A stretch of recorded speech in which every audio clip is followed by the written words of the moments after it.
Hello, everybody. This is just a quick message. I just think it's easier to do this via live stream, probably to just figure this out. But I'm gonna wait a minute or two in case Tracy's watching. But this is for you, Tracy, because there was a big screw up, and I don't know how else to get in touch with you. I know you watched the show. I hope still. So anyway, if you're there, that's for you. So what happened was during my last show with Vegan Warrior came on my last show, and I was talking about going to college, if you should go to college or not. There was some things that went down. Yeah, I accidentally there was an accident with Tracy. Um, so I had a viewer. Oh, you guys weren't watching. Okay, so I had a viewer. I'll show you the chat here real quick. Let me see if I can figure out how to turn this off. I had a viewer. If you can read that right here, Tracy. She comes in every once in a while. I don't know her. Like if you've emailed me. Oh, if that's you, I hope that's you. Yes, this is for you. You found me, Tracy. So what happened was one of my moderators uh, we keep moderators. Like I have a few people that volunteer to help me out. So if some trolls come in the stream, or there's a bunch of cussing, or someone just comes on and is like f u f f f f f, we can delete it and knock it out of the chat. Well, one of my moderators accidentally not only deleted you but banned you because he was using hold on, he was using his cell phone to do this. And on the cell phone, the choices are really tiny, and he thought he was hitting cancel, and he accidentally hit ban with his thumb. They're right next to each other. And so we banned you, and then he sends me an email, and he's like, "Man, I feel really bad. I banned this girl for nothing. She's gonna think she's gonna think you just are a jerk and ban her." And so I was like, "I don't know how else to get in touch with her. I guess I'll just make a quick story being like, sorry, Tracy." So that was not on purpose. You did not get banned for anything you did, and your comment didn't get deleted for anything you did either, Tracy. That was just because of fat fingers into phone. That's all it comes down to. Yeah, that's you. That's you, Tracy. That's the one I'm talking about.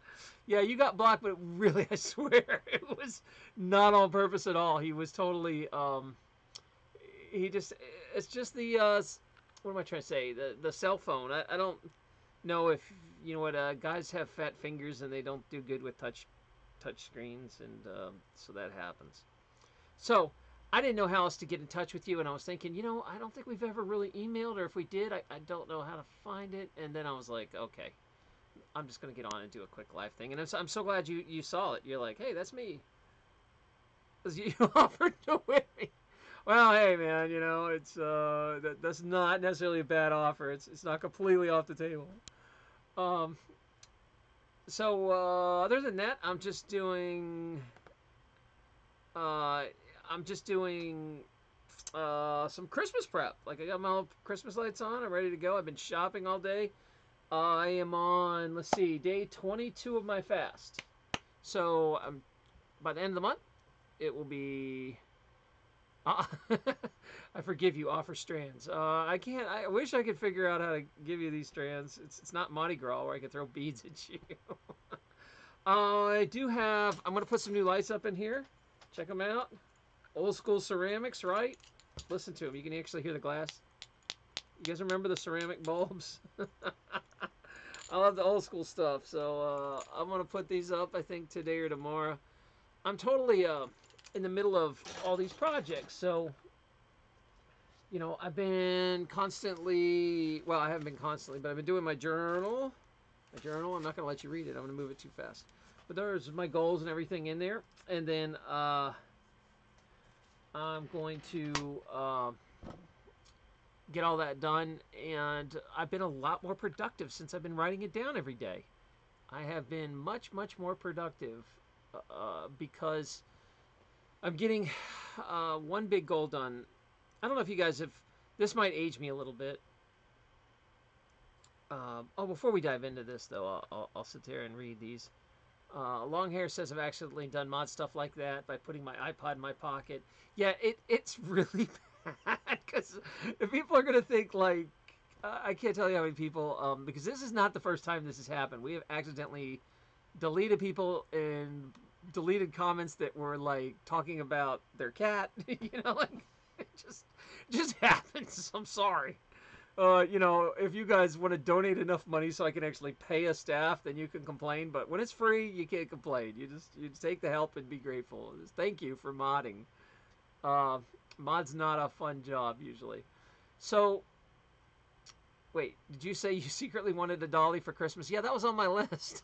It's like I want the kind you can feed and they pee and all that stuff. We'll have a pee dolly. Yeah, these are thanks, Susanna. These are like the old. You hear them? The ceramic lights. They're awesome. I'm very excited to get them up and decorate this place. But I'm in the middle of like 100 projects at the same time. Have you guys ever done this where you want to be productive and you start like 50 projects and you haven't finished any of them? I'm trying to get better at like going from A to B and laser focusing. And Burma said she saw it in my journal. It's true. It's true. Oh my gosh, you know my truth, my hidden secrets. So with journaling, even though like I kind of get mad because I had this big speech one time where I was so angry that I never hit my goals, and I'm like, I'm just gonna live for the moment. Screw it. But then I realized I'm just kind of like spinning around rudderless, and that didn't really make me as happy as I need to be. And I really want this channel to get bigger and grow and be prosperous and go Vulcan, live long and prosper. So I started doing stuff, and one of the big things is I don't know how many of you guys have ever listened to like self-help tapes, but I've listened to a lot over the years, and they actually really help. I know some people blow them off, but I listened to an old school guy, Brian Tracy. Now, I don't think he really makes stuff anymore. I don't think he's in good health anymore. I think he has back problems or something. But Brian Tracy made all these like 1 hour tapes, and you'd have cassettes for you young people. There was these plastic things called cassettes that went into your radio in your car, and if you were lucky, you had a cassette player. Um, I remember before I had a cassette player, I used to have to buy a little transmitter that would plug into my Walkman, and then you'd play it, and it would go through a station on the radio, and you just had to hope that when that happened, you didn't drive under any power lines, because then you would lose the signal. Yeah, dates me a little bit. So here, I had these on cassette, Brian Tracy, and there was one that I've talked about a little maybe, but it's called "Eat That Frog," and what it means is that if the worst thing you have to do in a day is eat a live frog, it doesn't pay to look at it. You just want to get it done. Now, it's a terrible analogy because I would never eat a live frog. That's horrible. But the idea is excellent. In other words, it's like eating your vegetables before your dessert. You get yourself self-disciplined to do the worst thing, the very first thing you get up before you think about it. So it's like, okay, I got to exercise, and I hate exercise. I'm going to do it. Or I really got to get this story done. I don't want to do it. I'm going to do it. I got to get this, whatever, this filming done and editing. I don't want to do it. I do it. So you force yourself to take the nastiest, largest, scariest, pain in the ass thing and get yourself to do it before you think about it. Wake up and do it. And if you do that, it massively advances your goal, because you'll do something every single day that most people will never do or want to do, and it propels you. And they're usually, your biggest nastiest thing is also mostly your most important thing. Something you really got to do to move forward in your career. So Brian Tracy always talks about eat that frog, and that's what he's talking about is but I won't eat Froggy Toad. No, I love Froggy. I haven't seen Froggy in a while. She's got a really, you guys ever go to Discord? She's got a really cute accent. I love the Southern accent. There's not many of us around in there. Everybody's Canadian. So someone from the South, I'm like, yes, there you go. So Tracy, Froggy, don't ever lose your accent. It's good stuff. So let's see, with that, still alternating fasting. I'm on day 22 42. I thought it was. I didn't realize it's been over 40 days. I've been. So in other words, I do it every other day. So that's 44 days. A little over a month. My plan is to go a year or more. It's actually to go 200 days alternate fasting. So all of 2018, I'll be alternate fasting. Um, and that is getting easier and easier. I really don't think about it. Once in a while, it gets uncomfortable, like where you're like, oh man, I kind of wish I could eat today. But then you keep busy. You know, I work on my little project list, and that distracts me enough to get through the next day. Now, I haven't been that great on my day off. I'm still eating whatever the hell I want. Like, you know, with Thanksgiving, I had a piece of pie, some whipped cream, you know, not the Q-Whip, and just, you know, junk like that. Once in a while, I have some goldfish crackers. Crap I know that's not good for me, but it's still kind of fun to eat. And I've got a bunch of food I bought that I'm like, I kind of got to eat the crappy stuff before I go reinvest in a bunch of good stuff. And so I'm kind of slowly, but I am moving. Like, when I first started, I was just absolutely didn't change my diet. I just didn't eat every other day. So whatever I wanted, if it was still junk food, I'd eat it. Now I'm eating a lot less junk food, and this last week I started doing uh, green smoothies again, and shakes and berries and stuff like that, where I was like, okay, I want to push one meal into myself that is super antioxidant, and because I suck at getting my vegetables in right now, and I really need some fruit to clean my body up. So I'm just going to drink it. I'm going to put it in a blender and drink it. And because I like blending, it still has the fiber. You have to be a little careful. A little tip I'll give you with smoothies. Always, like, if you're going to do a bunch of vegetables, or if you're going to do a bunch of fruit and vegetables or whatever, always keep a piece out. Like, if I'm going to do some oranges, I will keep a few slices and eat them before you drink it. By actually eating a little, it creates the nerve pathways to the stomach. It fires them up and gets them to release the correct enzymes. It helps a lot. When you just bypass that and don't chew, the mastication actually causes your stomach acids to get prepped and ready. So you want to masticate before you drink a smoothie, otherwise you don't digest it as well. So just eat a little bit, you know, save a little orange out and chew on it while you're blending everything up, and then drink away. So that's what's going on. Who's making fun of my man bun? I am not. That's almost a ponytail. It's not really. I mean, look how close it is to being down. It's close. It's close. I don't want to be a man bun guy, but I can't get my hair long enough yet to pull it to the back. So unfortunately, that's what's going on, because the sides still kind of hang in there. I can get them there, but they pop out. So, that being said, Tracy, I hope we're friends now. Thanks for coming back. You've been restored. That was a complete accident. And where was I? Oh, eat your frog. So, you know, if you guys are trying to, because, you know, New Year's Eve's coming up, right? And what happens at New Year's Eve? Everybody's like, I'm going to get back in shape. I put on 50 pounds eating apple pie. I'm ready. You know, like, we all eat the heavy holiday cookies and the garbage. But that's part of the fun of the holidays, right? So in January, everybody's going to be talking diet and getting serious. But I'm starting a few months early. I'm easing into it. I'm getting better and better. My ultimate goal is to alternate fast, like take one day off and then actually eat really healthy the second day, and then go back to fasting and second day, and just until I get my body flushed out, kind of like what I was talking about the other day about how you get mucus out of the body and how you got to get your kidneys working and get the lymph right, and you know that makes all your fat and cellulite just disappear out of your body, and the toxic crap that gives you a heart attack and makes your blood vessels good. Everything gets better, really good, if you work on your lymphatic system. So that's my goal this year. It's going to take probably a year, because I've lived 44 years like a rock star. You know, I've drank copious amounts of alcohol back when I played rugby, and had late night pizzas, and God knows, you know, 40 years of meat, and, you know, everything you can imagine. So it's, I got to pay the price now. For this year, I'm going to buckle down, and I've started early, a few months early, to get a rolling start, but next year you guys can hold me to it and yell at you can Tracy, you can whip me. You can whip me if I get off track. So that's it.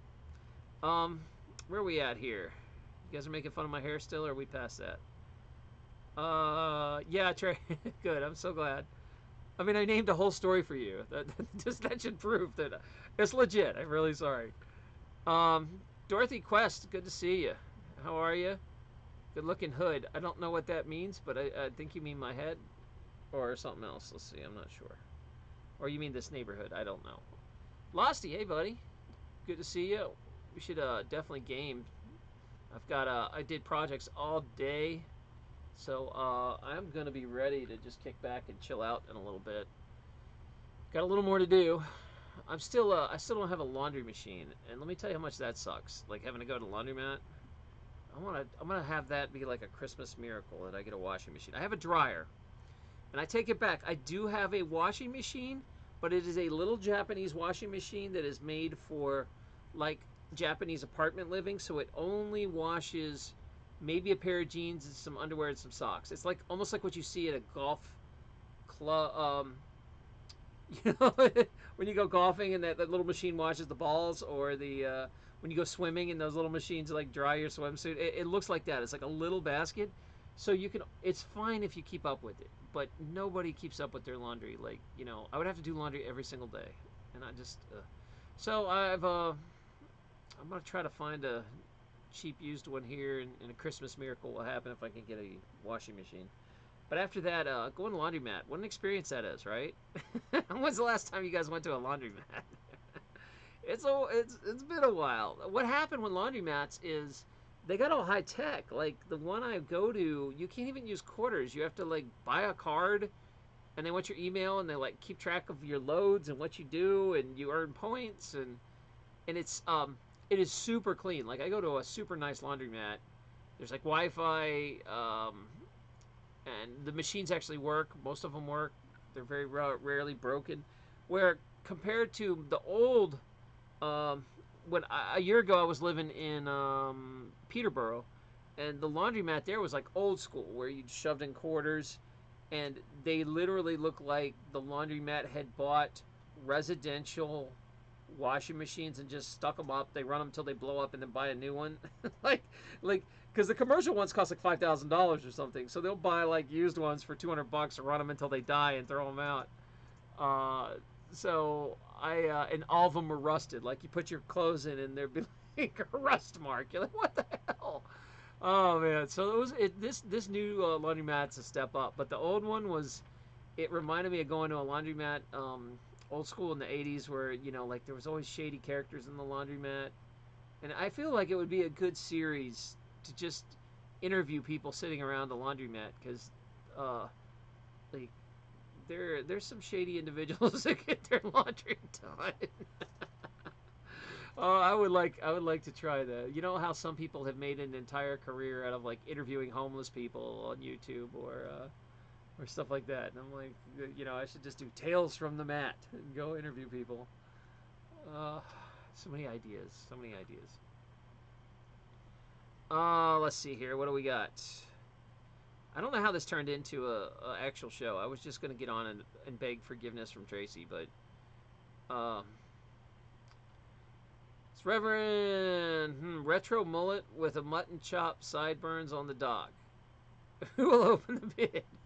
I don't think I'll ever go mullet. I can't go that far, but I will do Elvis chops for sure. I used to have them in college, like the old school.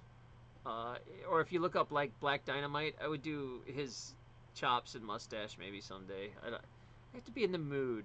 Like it's always good to change your facial hair and stuff. It feels like a rebirth, like something's good. So I won't keep the beard forever. I'll change it around eventually. Or I might go total wizard beard just to see what it looks like. Let it go for a year or two. I haven't decided. What to do. But I don't know how this conversation always turns to my damn hair. What's up with you guys? All right, takes balls to grow your hair out. Yeah, actually it did, because I've never had my hair long as an adult. Like as a little kid in the 70s, that was the last time. And I had no idea what it would look like long. And people give you crazy looks now. Like when it's not, like when you pull it back, it's okay. People kind of they're okay with that. But when you've seen it full out curly mess, they will literally stop and look at you and giggle at your hair sometimes. Like, I've had people in the grocery store stop and look at my hair. But some ladies have really liked it. They're like, "Your hair is beautiful," and I'm like, "Oh, well, no, women have never complimented my hair." So I was like, "All right, maybe I should grow that out." So it's been fun. All right, Dorothy. I haven't been in one in a while. Don't know if it's high tech or not. Yeah, consider yourself blessed if you don't have to go to a laundromat. Kind of stinks. Although, some people, even when you have your own laundry machine, they go to the laundromat for certain things. Like, they'll go for, like, to wash their horse blankets or their dog beds or comforters and stuff. So, some people still do. Okay, have you studied endocannabinoid system more? We could use more docs, like even the study of importance of this system. Not as much as I should. I really need to do, I was going to do one of these, I got to add it to my story list of the science behind the gosh, I can't even say it today. Cannabinoids. About like, you know, because I've seen marijuana go different directions. The government, the whole reason marijuana is this like completely shady reason it shouldn't be illegal at all, but it was like a power play against wood. It was well, I'll get into history of that when I do a story, but basically what happened was there was a newspaper guy, I think it was Randolph Hearst, that owned a bunch of acres of wood, and he did not want to compete against the hemp for papers because newspapers was a big deal back in the day. So he started writing stories about how it was Mary Jane and like linking it to Mexicans. It was some dirty drug that was making people go crazy and like kill their wives and reefer madness, and eventually the police and they decided to make it illegal, and then they realized they could make a bunch of profit by arresting people and throwing them in the jail system and making it horrible for everybody.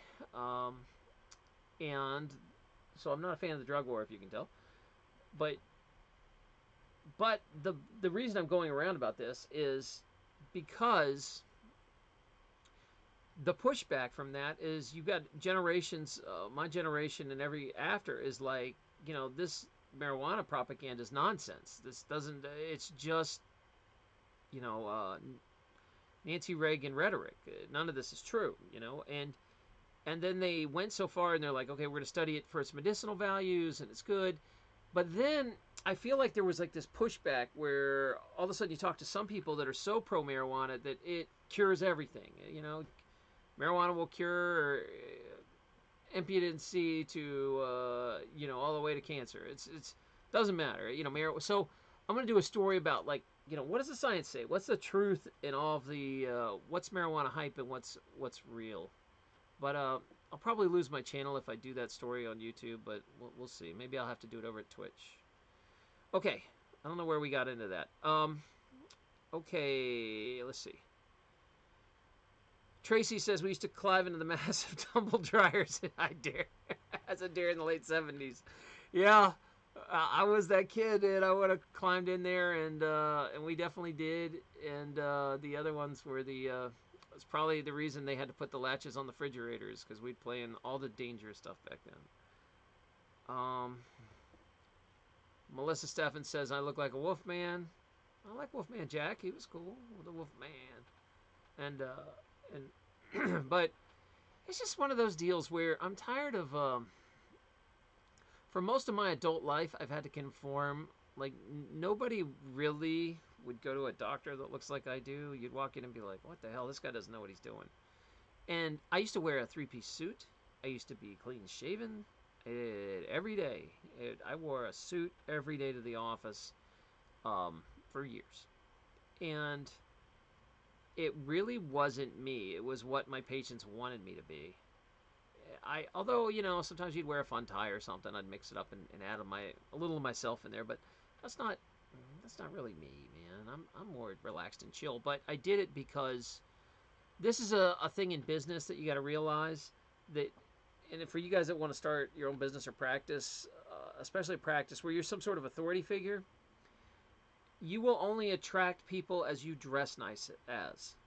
So, in other words, if you want patients in who are other professionals, subconsciously they want you to wear a suit. You want to dress like they do. Because then you attract everybody from the top down. If I'm the doctor that wears like a polo and scrubs, you look like a massage therapist. You don't get the same respect that you do as a doctor. So, like, I was all old school pro suit. My ladies were in uniforms. I mean, we look like an old school doctor, and you attract a higher clientele with that.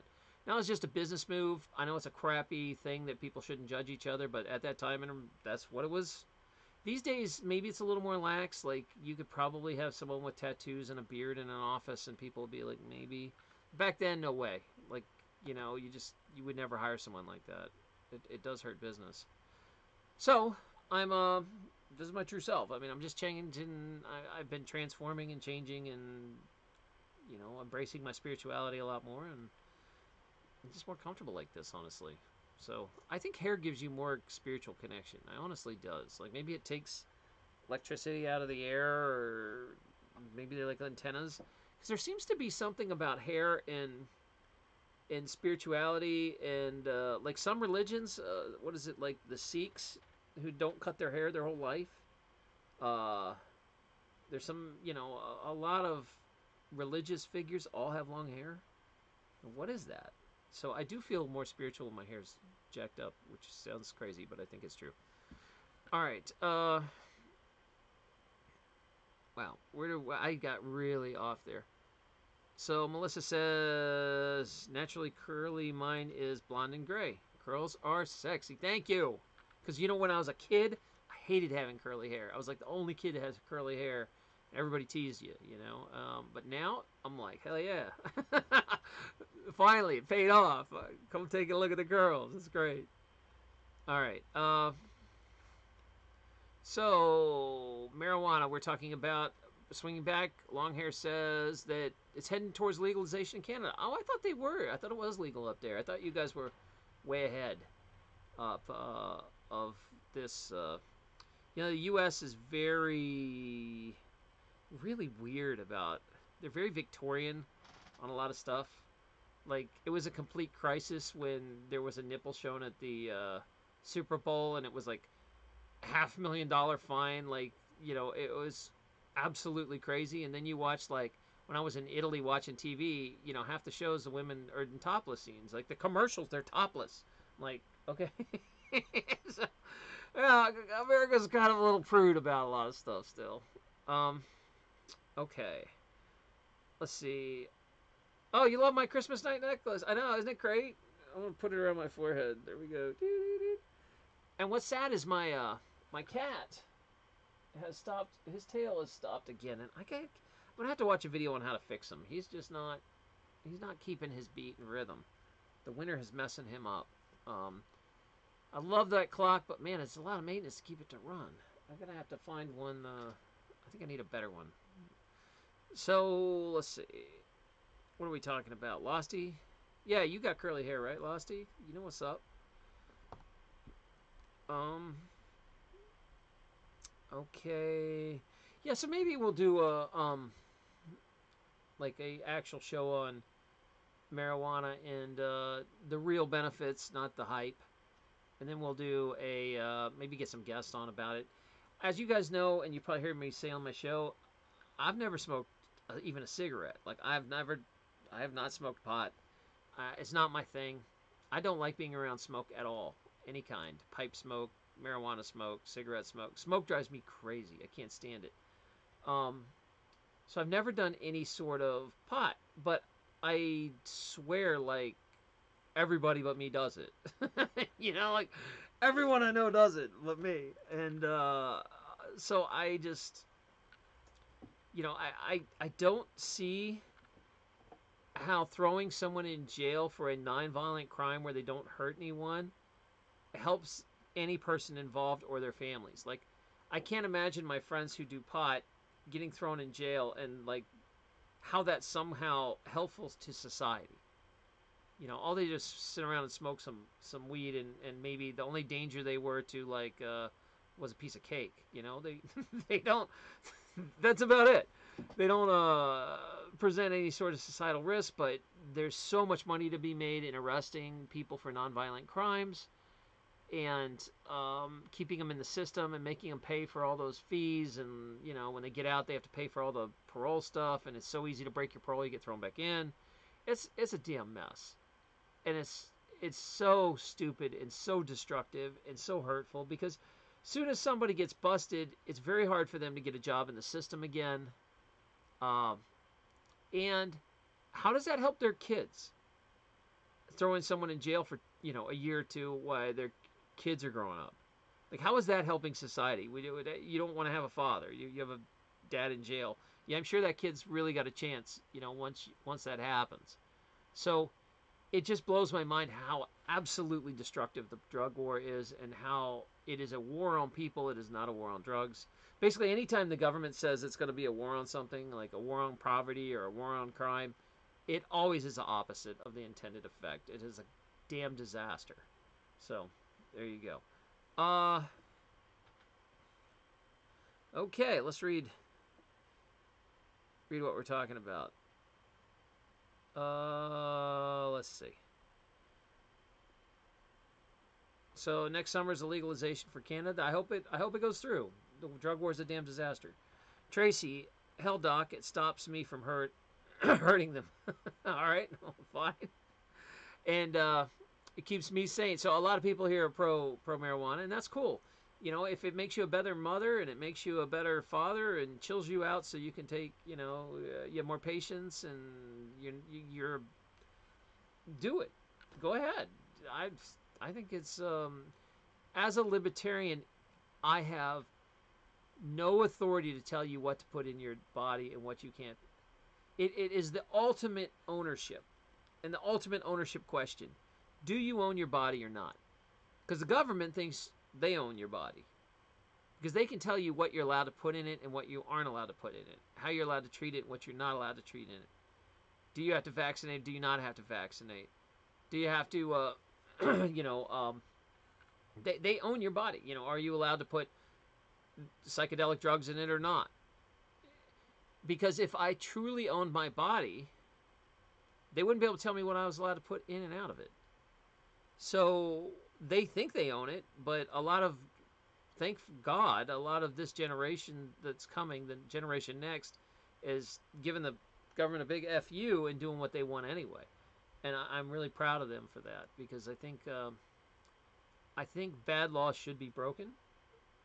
And it's so funny because people are always like, why are you such a marijuana advocate? And I'm like, man, it's not just marijuana. I think any drug should be legal if you are a consenting adult. You should be able to do whatever the hell you want. You should be able to drink motor oil and eat glass. I don't care.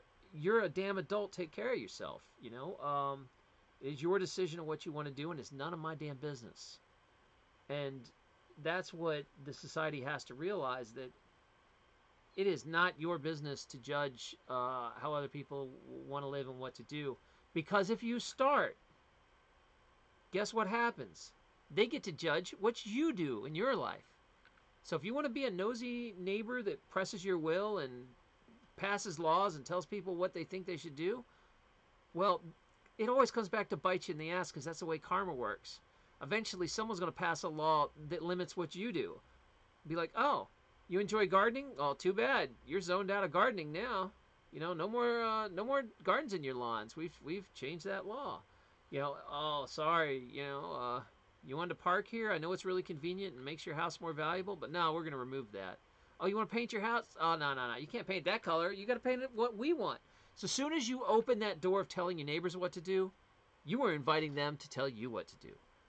And that is a very important lesson. And sadly, we have a culture raised now that encourages telling others what to do and snitching on each other. And it's sad. It really is. All right, let's see.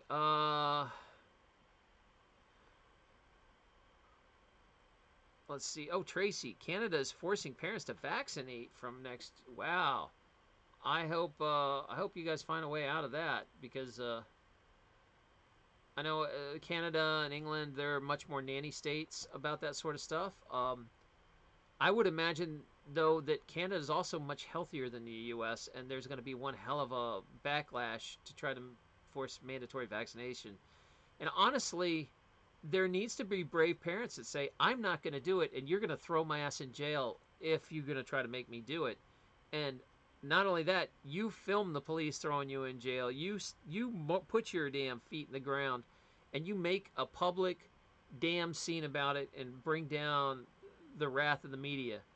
That's the only way to back the state off, in my experience. Because I'm an activist from way back, and if you don't like something, the way to change it is to expose its ugliness publicly. You don't like the way cops treat you? Stick a camera in their face. All of a sudden, they become good, or they become the most hated cop on YouTube. You don't like how a government bureaucrat is? Put it up online. Show your experience of what assholes they're being about zoning. Take it to the public forum. People are still held to the accountability of I don't know, what is it called? The Can't think of the word. The public, what they think. So people are still scared of public opinion. That's what I'm trying to get at. And even though the law that some bureaucrats that you don't know, some old white guys wrote something down on a piece of paper and says that you have to live by this, just because somebody wrote something on a piece of paper doesn't mean it's right or moral. In fact, most laws are immoral and should be broken. Bad laws should be broken. It is your job as a citizen to break bad laws. They shouldn't be followed. So I think you look at the greatest, peaceniks, despite of what you think of MLK or Gandhi or whatever, that, they're publicized, but there's a lot to be said for nonviolent opposition, where you just simply say no, and you force someone's hand to do something ugly to you, and you make it public. How well do you think Canada is going to go with forced vaccinations when they film people ripping babies out of mothers' hands, crying, and them trying to drag them away from their mothers vaccinating? Yeah, how's that going to go with public opinion? So that's the kind of response that has to happen if you guys want to have any sort of freedom. You have to dig your feet into what's important, man. And I'm hoping that there's enough parents that do that out there, because what that usually does will back them off. That's the only way I've ever seen something back off. The government, by its design, grows and gets more oppressive. There's no such thing as a government that shrinks. It always grows until it collapses. And the only way to stand against that is nonviolent nonviolent obedience. You just don't do what they tell you to do.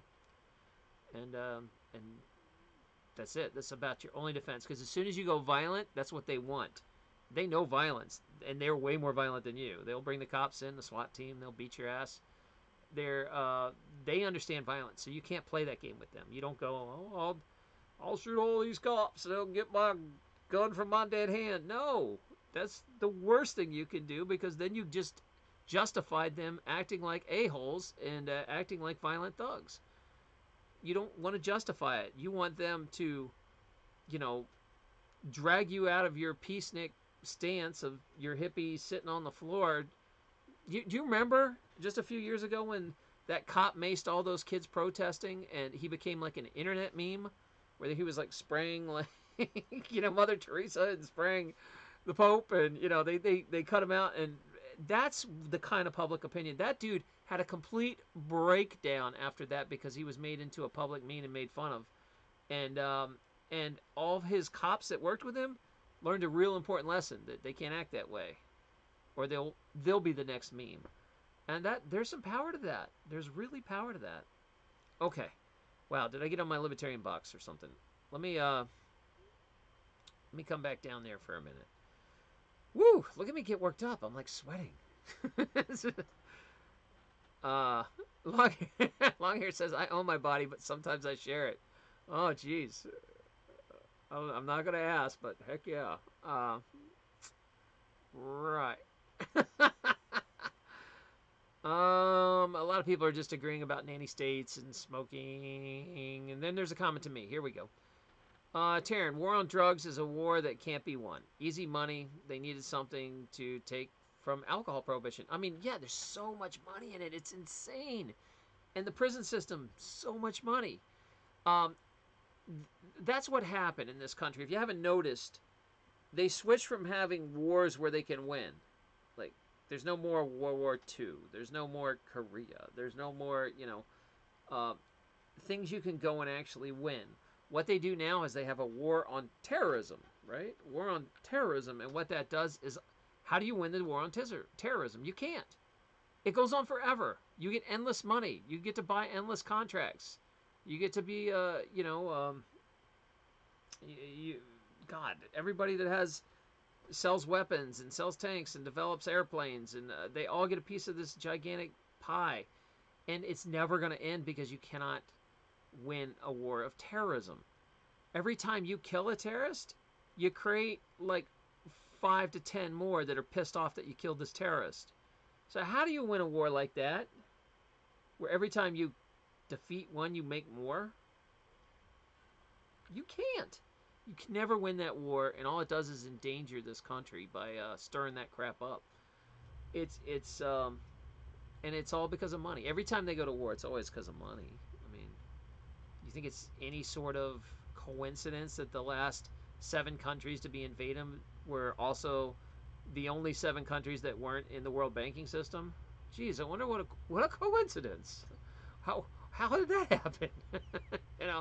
Come on, guys, get with it, man. Get with it. All right. Whew. Stop working me up, Mr. Sir Kenny. You guys are pushing my libertarian button. Stop it. All I wanted to do was come on and kiss ass to Tracy. That's it. And now it's turned into this. All right. Don't start me. I'm going to get on my podium. Vanilla Christie. She's given us... I was glad to see you guys come on in. I always love Vanilla Christie. She's got good wisdom. Every once in a while, she'll drop some knowledge nugget. Tracy says, if people only realized how much power we have, but we cannot cooperate to take the power back. Yeah, Tracy, what has to happen is there has to be some unbelievably outrageous event, and people will get together for a time, but then it usually burns out and dies out, and that's what they count on. Believe me, every government is playing a long con. They've got this crap mapped out from the beginning. They're like, it takes this many years to move into education. It takes this many years to then rewire the kids. And then, 5 generations down the line, these kids won't even know what freedom is. We'll have written it out of school, and that won't even be an idea that gets in their head. It will be something they've never seen. And, like, kids today have no idea what privacy was. None. Everything on you spies on you. Every computer, every microphone, every phone you have, all of it spies on you. They'll never know what privacy is. Like, you can't just go into the woods anymore because they got satellites and they got microphones that can spy on you. There was a time where you could be like, screw society, I'm going to live. Can't do that. You have no idea. This next generation will never know what real privacy is. Terrible. Ooh. All right. You guys got to stop firing me up. I'm trying to be happy about Santa coming. Santa's coming. He's only, like 26 days away. Santa. I'm ready for you, Santa. I love Santa. Whew. We all need, to undoctrinate and find our enlightenment. And I believe that is why I'm partially here, and most of you guys. I believe that we're supposed to bring the vibration up, question some stuff here in reality, and try to get to a point where we can move past this negative world. I feel that that's my mission here, is to just, and then inspire other people to bring it up a little. And if enough people do that, all of us bring it up some, it's going to be a different place and a different experience.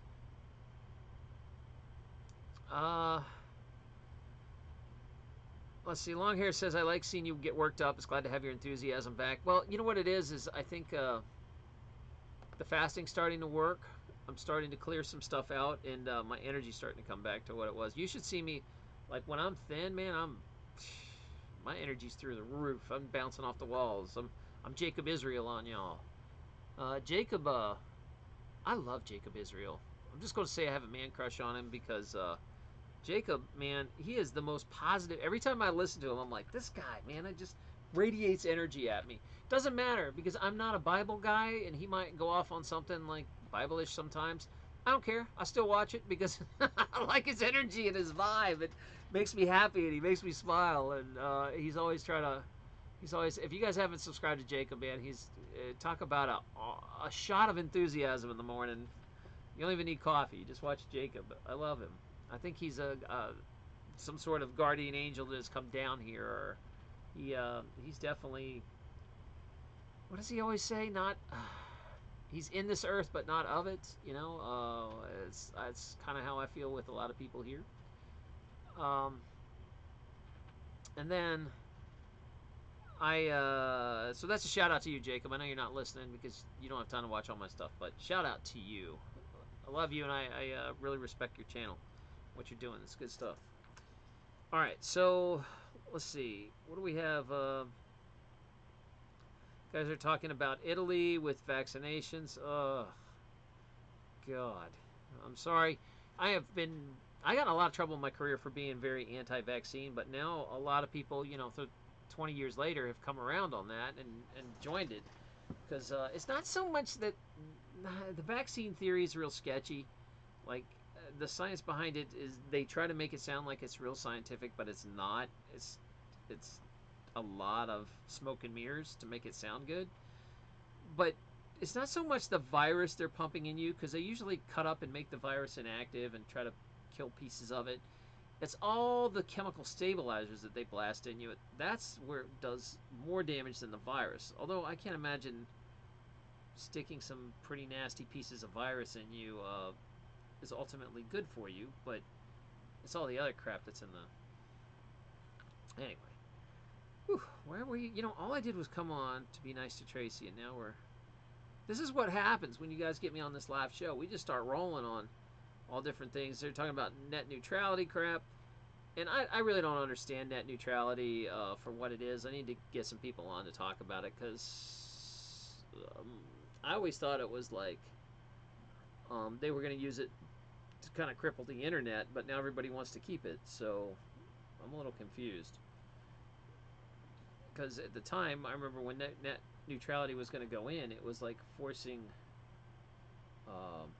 it was supposed to kill the internet, and then nothing happened, and now they're going to remove it, I guess, and nothing's going to happen. I don't know. Point is we got to find a better way to do internet. See, here's the thing about disruptive technologies is, instead of us focusing on how crappy the system is, it's better to create a whole nother system and go all the way around it.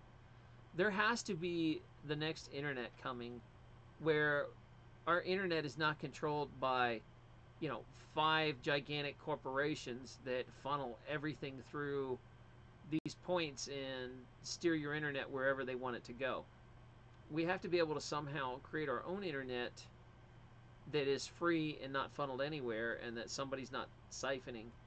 See, people don't realize. They're like, well, the internet's designed to survive a nuclear war, and it's hard to, the way it's set up, it's hard to shut down, and it's not, because at this point there's a few IP people that have the power that everything filters to one spot. So there's like a Comcast is your entry point to the internet, and they are in cahoots with the government. They get the monopoly to be the only person that gets to play that in your area, and then whatever your other cable provider is. And also there's only a few on-ramps onto that if they really wanted to, they could just go, hey Comcast, we're gonna take away your license unless you do what we say. We want to know everybody's IP address. We want copies of everything, so we can search for terrorism, and we're just going to categorize and that already happens. I mean, everything you do is clocked in some gigantic computer somewhere, Colossus. So that's no mystery. And that's hard because I really enjoy technology, and I love that without technology I would have never found any of you. But the double-edged sword is that eventually everything free gets regulated, and people beg for regulations. You know, please regulate us.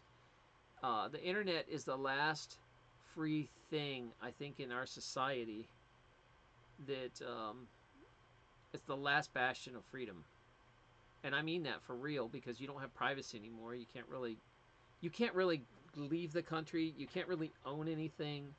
You can't really travel freely. Like, there's nothing free you can do anymore except express ideas on the internet. And even then, there's some countries that censor that, like Australia and China are starting to, and I think Canada, maybe you guys are starting to get some problems up there. So it's that's just what they do. They want to control the conversation.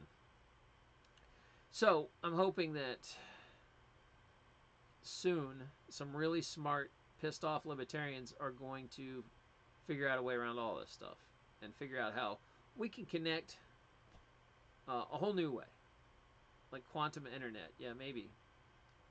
And so that's part of, and I'm gonna hopefully find the guests that are working on the next solution. Instead of bitching about it, let's just work around it and find a better solution. Screw that. It'd be, you guys want to stay on MySpace? Well, we're creating Facebook. You go ahead. You want to stay with the way internet's done? Go ahead. I'm gonna change it. So someone's gonna be smart enough to figure it out.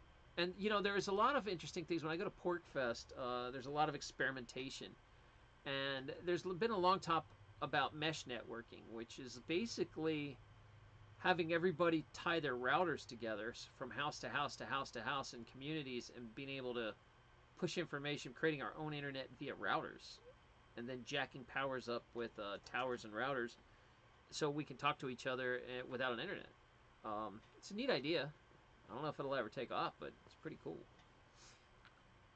So, Long Hair says that's exactly how she feels about Jacob Israel too. I really, without saying, without being too funny, I really do believe he's sent here to help because his vibration's awesome. He's always on point. Um, it's just good. He's really, all of his stuff's good. He makes me listen and care. There's a couple people out there that are still good, but honestly, people think since you're on YouTube that you know every other YouTuber, and I don't watch many other channels at all. I watch like Unirock because he's my buddy, and I watch once in a while I watch Jacob because he's my buddy. But other than my friends, I rarely watch stuff unless they're how-to videos. Like today, I went and watched how to grow a potato tower, how to make one, and so I want to figure out how to grow sweet potatoes next year in a tower. I must try it. Stuff like that. How-to videos are more instructional videos. I watch some vegan videos once in a while to get ideas on recipes or something. But other than that, that's about it. I don't use the internet for too many dumb things. There's not too many times I'm watching videos of people getting hit in the nuts or whatever the popular videos of someone trashing another person, some celebrity crap talking another celebrity. I don't care about any of that stuff. I don't even know who these celebrities are. Like, if you didn't exist before 1990, I don't know who you are, and that's terrible. But that's just the way I feel. I don't think there's anything that's come out good since the 90s, and even the 90s is pushing it. The 80s and 70s were a lot better. There's just a more high vibration. If you listen to music and you look at the artist, just kind of a more positive message. Now it's really canned. It doesn't feel, I feel like a robot's writing music.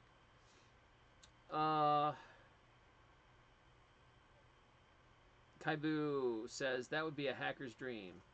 Yeah, that's the price of freedom, baby. But for every hacker out there, there's also some sort of liberty-loving, just as smart hacker that knows how to block that stuff. There's privacy. People really want their privacy in this world still. There's a handful of people that are fighting to keep it alive as long as they can. And it's sad because each generation gets bred. It's bred out of them to care about it. They don't even know about it. And that's the plan, is to just basically breed it out so people don't even think that way anymore. And that has happened. I wonder what it was like 100 years ago, And it's interesting because if you go to some cultures, they're still like that. Like there's some South American countries that if their governments try to pull the crap that our government does, like, oh, you need a business license to run this, they would be like, they would attack the the tax collector. They're like, it's amazing to me that some countries just don't put up with anything. Like their governments can't get away with jack compared to what the U.S. does. And then when they come here, the foreigners are really surprised. They're like, what do you mean I got to follow rules or pay? What? No, I'm not doing any of that. Like it's offensive to them. I worked with a bunch of Mexicans when I was at the flea market. For a year, I was buying gold and silver at the flea market back when I was working with jewelry, and so I got to know this community really good. And man, they don't pay attention to anything. It's awesome. They just completely have their own societies, and nope, not gonna let a government tell me how to live or what to do. So shout out to you, Mexico. Love y'all. All right. Do you think YouTube could be used as a school? I think already it is. I mean, geez, you could because people just love teaching. Like most of my videos I put up for 3 or 4 years completely free. I never made a dime. Just did it because I wanted to get it out there. So I think there's so many people that just love teaching that if technology gets easy enough, these retired grandparents that are professors and stuff are going to start their own YouTube channels. They're going to be like, well, I got all this knowledge. What the hell do I do with it? Oh, well, Grandpa, let me show you how to do a YouTube channel. Why don't you teach physics? Okay, I could give him my lecture. There's already, like, God, anything you want to know. You can watch surgery online. You want to learn how to remove a gallbladder in an emergency situation where you couldn't get to a doctor? You can look it up on your phone and probably learn how to remove a gallbladder. I mean, it's like, what do you do? So it blows me away of the amount of information. Is all of it accurate? No. But do you think all the stuff you learn in a formal education is accurate? No. So, you're never going to get 100%. So, okay. Where am I at with you guys? Did I ever, did you ever watch Hypnosis Regression? I have watched it. I don't know how much I believe it. I tried it. It didn't really do much for me, but there's some people that swear by it. So again, it's person to person experience. I can't say like it works or not. It just didn't really work with me. That's all. But there's a lot of people that swear by it. Okay, well, make sure the mesh is big enough for your hand to fit through on your tater tower. Oh, the tater tower. Oh, give me tater tower advice. Yeah, I'm kind of watching how to build a potato tower because I want to try one, but there seems to be a lot of hit and misses. Some people have really good success and others just crap. Like my sweet potatoes did do crap here last year. I tried growing them in pots and it didn't work. So I guess I need to actually put them in the ground. I thought they could grow in a pot. Maybe put them in a larger tower. I don't know. Long hair, do you grow sweet potatoes? Have you ever tried a tower? Let me know, because I know you're a gardener. Right. Mr. Sir Kenny. One video I watched, said they were trying to make internet channel packages like cable or dish. You pay extra for each pack that has some websites you like. Oh, wow. So you think that there's some countries that actually want to self-serve internet sites to you, like a package, like cable, where you buy access only to certain things you like? Be an interesting idea. See, I think the future is that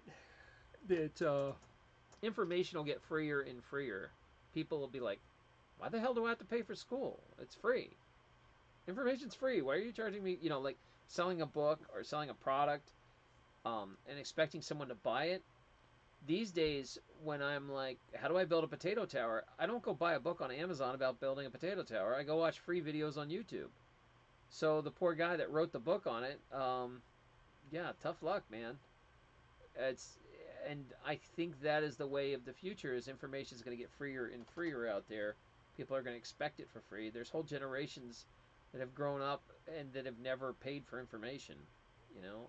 So I think that's what's going to happen. And content creators like myself are going to have to adapt and figure out how to either survive on donations or like maybe like we're doing with ad revenues or like YouTube Red. YouTube Red's a good idea. You guys pay $10 a month and watch all you want on YouTube, and I get a cut of that, and you never have to watch commercials. And so it's like a win-win for everybody. So I don't know. Maybe like a subscription, a small subscription service might be good. I'm not sure how to do it in the future. Um, it would be a blessing if money went away in the future and we could just give knowledge freely without having to worry about it. I don't know. What would universities do? What would those PhDs do if they couldn't teach at a college? Dear God.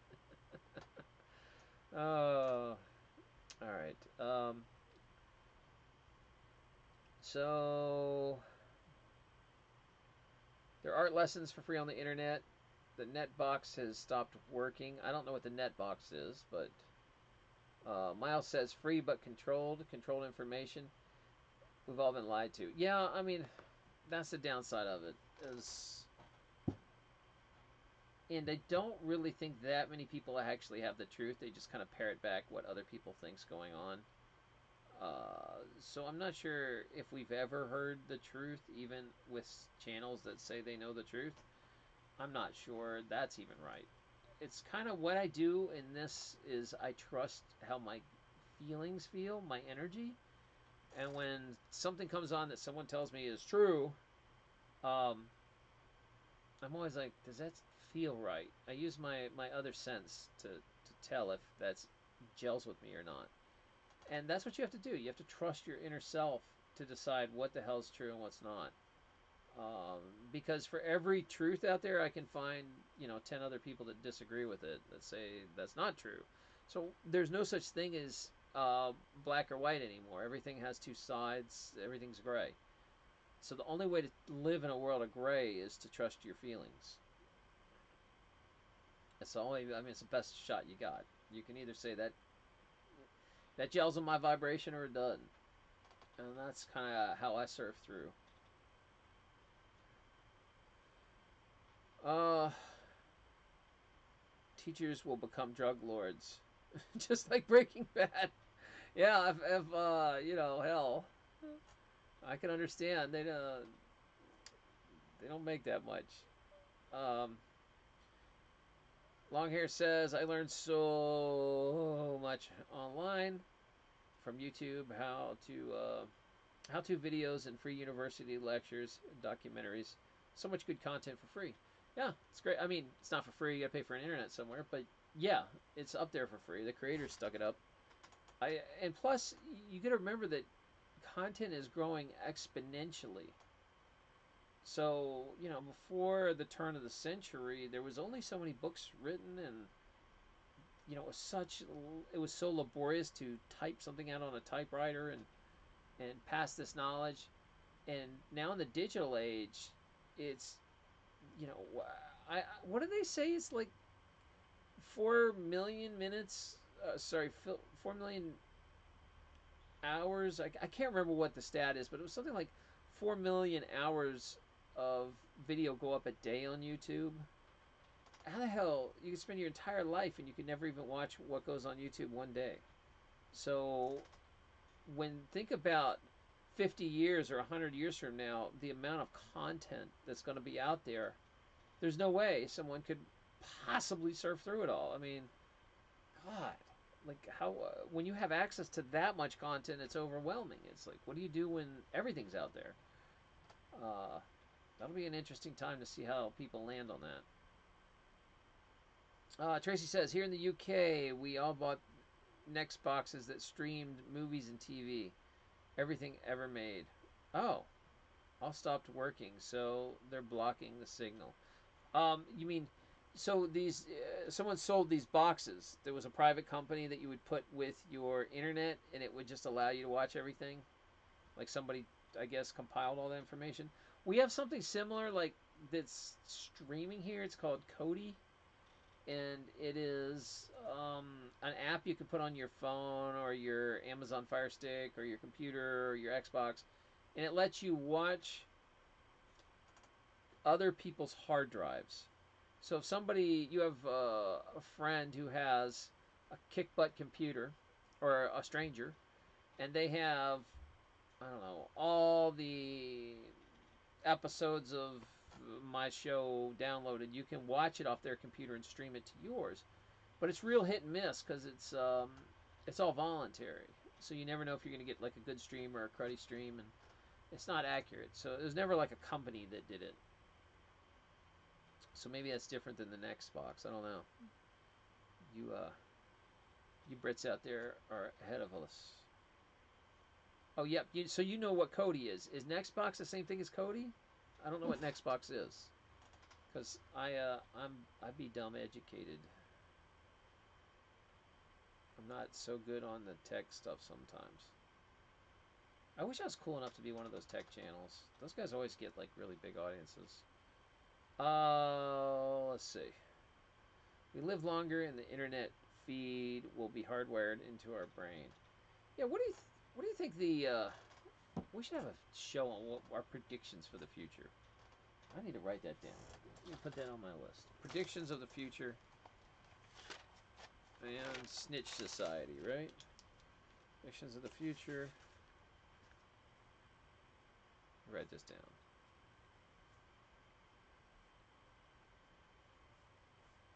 If I don't do this now, I will forget. Future and Snitch Society. Because I think we need to talk about this whole culture that snitches and narcs and tells on each other, and how that's such a low vibration way to live, that that your neighbor is your policeman. That is that is how governments use each other to do their bidding.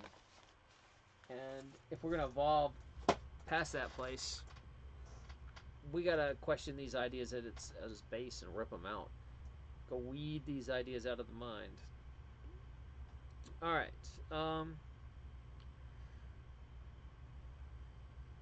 Let's see. Then we more messed up. I'm not exactly sure what you guys are talking about. I must have missed something. So I'm going to jump down to long hair again. I used YouTube videos to replace my own car battery. Saved me $300. Yeah, I learned how to replace a toilet too. Ah, that's right. You have me as a friend now. Yay, YouTube. And that is one of my next stories, though, is what's going to be the next YouTube, like what's coming. Because this isn't going to last forever like this. But, okay, so Tracy says, all options blocked on our next Cody box. You lot next then. I'm not sure what she means. I think she's saying that somehow they block Cody in the UK. And the way people get around that is, and there's lots of tons of cyber sales today, because it's Cyber Monday, is using a VPN. A VPN scrambles your IP address, so companies don't know what country you're in or where you're getting your information. So if you can load Cody on a device with a VPN, you can pretend you're in America and we'll just work right around the UK block. I know some people in China, because China censors their internet, that they use VPN so they can actually look at stuff while they're in China. And like Netflix does that too, I think. They block some countries from seeing certain things, and people use VPNs to get around it. I don't know if you can still do that. I'm not a tech guy, but I think that's how it works. Every time they knock one down, somebody comes up with a new way to get around it, so it won't take long. You cannot stop people from watching free Battlestar Galactica. It's not going to happen. They are going to find a way to watch Battlestar. So that's it. Have you guys seen the new Star Trek? I haven't decided.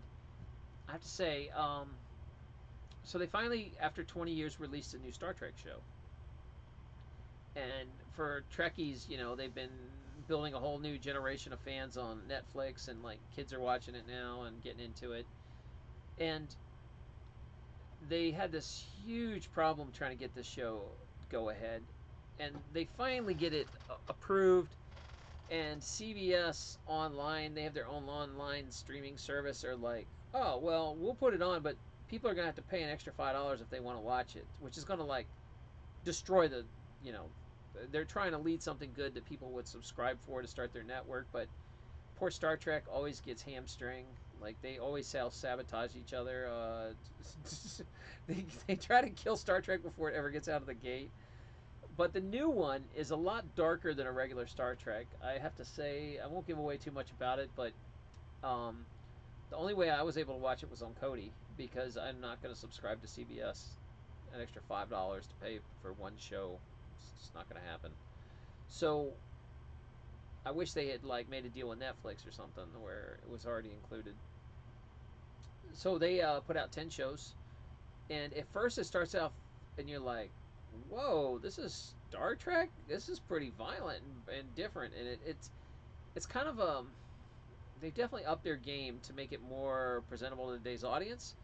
But then like it didn't really. I was kind of like lukewarm on it. But as I started watching it, the season it got better and better and better. And I think that's true with all Star Treks. The first season always sucks. God, I loved Voyager, but man, the first season's terrible. Don't even start me about Janeway's hairstyle. Oh, bad hairstyle on that first season. Poor Janeway. Anyway, the so you know the new Star Trek, I'm kind of lukewarm on it. Oh, I missed a subscription. Thank you. I appreciate you subscribing. That was very nice of you. Uh, Wake Up News. Use a VPN add-on in your browser. Yeah, you can get VPNs right now today dirt cheap on Cyber Monday because they're always having like crazy sales on VPNs. I really should go get one. I need a VPN, but I just haven't done it. I need to. I'm in a computer crisis right now. I'm trying to figure out how to make this old one work, and I'm still waiting for someone to buy me a new one on Purse. Remember I showed you guys how to get a discount? I'm trying to get this computer on sale at a discount on top of it, but no one's dropping the money to buy me that because I think Bitcoin just went up again, which is a good thing. But damn, I can't get anyone to buy this. I'm gonna miss the sale Cyber Monday. I might have to just buck up and buy it myself, and that's gonna hurt. But I need a new computer. I don't know. One of these days, maybe I'll just make this thing work until it squeals and hollers. Uh, you loved Voyager. I met some of the cast on Voyager. Tupac actually sent some emails back and forth. I had a small career as a writer. I was an author. I did okay. I had one book that kind of hit and got popular, and that got me some street cred. That when I met some of the guys on Voyager, that they were like, you know, they knew I had a hit book, and they at that time they wanted some information about how to write books and self-publish and stuff because I had done it self-publishing, and it was new at that time. Now everyone their mother self-publishes, but I'd actually had a book get into the top Amazon 100 that was self-published, and that's really rare. But now it's not that rare. You know, it was the time. And sadly, I don't make squat on that book anymore. It's run its course. But that was a good time back in 2007, I think, or 8, whenever that was. 9, 10, I don't even remember anymore. All right, so Tracy, the box runs through the TV. Will it still work? Yeah, you can side load a VPN onto the box probably. So you'll have to figure out how to do that. Go to someone named Troy Point on the internet. Go to YouTube, look up Troy Point, and he's like the Kodi master. He'll tell you how to put it on anything. Another reason, YouTube rocks for free. Yeah, Tim Roos. Losty, did you know Tim Roos is also has one of the best lines in any movie, and you probably never knew it was him? Tim Roos. I had his autograph around here somewhere too. He gave me an autograph of this picture, but I can't find it. Tim Roos was also in Spaceballs, and you will get a big bonus point if you can tell me who he was in Spaceballs. So I'm going to leave that out there and play a little Jeopardy music while you're thinking. Yeah, Wake Up News says if you use a VPN, your Kodi should be fine. So if you guys don't know what we're talking about how to watch internet for free off other people's stuff. Shows and just about anything you've ever wanted to see. But it is a process. And I actually pay for Netflix and Hulu and I have Amazon Prime just because of the shipping, so I use that too. Uh, because I get so frustrated with Cody buffering and not having shows, and I'm wasting 30 minutes trying to make one show work. I just pay for most of my shows, and the only thing I really watch Cody for is something like Star Trek, where it's like, or Game of Thrones, where it's like on HBO, where you have to pay for HBO to have it, or stuff where I don't want to pay for a network for one show. It's just not going to happen. So that's what's up with Cody. So if you don't know what that is, you can go over to Troy Point and learn how to stop paying to watch TV. You can watch it for free if you have patience. Hey, Vegan Warrior, thanks for stopping in. We're all kissing up to Tracy right now, so if you missed that, you'll have to rewind to find out why. I don't know if she sounds like she stormed off and got mad and left. I don't know if she's still here. So sorry, Tracy. That's right, we're still sorry over here. I think that's it, really. Unless you guys have any particular questions, we kind of went around the box again. It seems like every time I get on, we just go all over the place, man. I was sitting here writing the description for the last one where I came on to bitch about college, and then I was like, so this show's about college and kidney mucus. Like two things that do not go together at all. I don't know. It's like, if I were a random person, I'd be like, what the hell? What story? College and kidney mucus? What? So yeah, I don't even know how to describe these shows off anymore. I'm lost. Oh yeah, I forgot to tell you, Losty. Did you figure out who Tim Roos was in Spaceballs? So if you're just joining, we're talking about Star Trek, the new Star Trek, if it was good or not, if you liked the show. And then I talked about how much I liked Voyager, and I knew some of the Voyager guys, and that me and Tim Roos used to email. And and he has one of the best lines in any movie ever. And I'm wondering if you ever saw it. So yeah, long hair, Firefly's never coming back. Let it go. Let it go. Let it go. It's gonna move on. Although they should make something in that world. It'd be cool to revamp a show that doesn't necessarily have to be Firefly, but have some of the characters in that world. I know for a while they were trying to get Nathan Fillion to buy it out, the rights to do what they want with it. Change the name of the stream now. Yeah, I know. No, Tracy, this is your apology that lasts for an hour and a half. Okay, so here we go. I'll give you the answer. Tim Roos in in Spaceballs. The robots crash on the planet, and they are ordered to comb the desert. And they start, Darth Helmet's there, and he's ordering people to comb the desert. And of course, it's a sight gag where they're actually dragging a giant comb through the sand. And they're asking him, and they're like, "You find anything?" And they're like, "Nope." These two white guys are dragging her like a regular comb, and they go to another white guy couple, and they're like, "You find anything?" They're like, "Nope." And then they cross over to these black guys that are like decked out in funky helmets and stuff, and they're dragging an Afro pick through the desert. They say, "You find anything?" And Tim Roos is the one that says, "We ain't found shit." And that was Tupac's first big role, was the guy that said, "We ain't found shit." And that's so congrats on that for Spaceballs launching the cast of Voyager. Yeah, that's it. Miss Waffle knows exactly what I'm talking about. So that's pretty funny. Dr. Lupo. Oh, yeah. That's pretty much what this show should be renamed. Shoot, I just feel like, what are we even talking about? Like, there's no topic at all anymore. This thing is completely gone wheels off. There's just nothing. We talked about Christmas lights. I was all excited that I have these old school ceramic lights, and you can put them up. For some reason, my cat clock doesn't work anymore. My house is a damn wreck because I've got 100 projects going on right now. I'm still charging batteries. This is like the 4th battery I've charged up for the winter. Trying to get all my batteries charged one at a time. I really need to set up a little solar array one of these days to do this for me. It's pretty inefficient, and You know, I go to bed dreaming about owning a yurt, maybe even owning a cool 70s van. How am I going to do it? How do I get from A to B? I don't know. The whole year I'm looking at like a major transition next year. I'm going to definitely change the way I look, how I feel, my health. I'm on a good path right now to do it. I just got to keep it going and get cleaner and cleaner as I go. Get more and more vegan and move that direction for me. Um, and then hopefully, as my health gets better and my focus gets better, so will the other things. The universe will start going, hey, you want a van? Take this cool 70s van. The one with the little keyhole and the wizard painted on the side.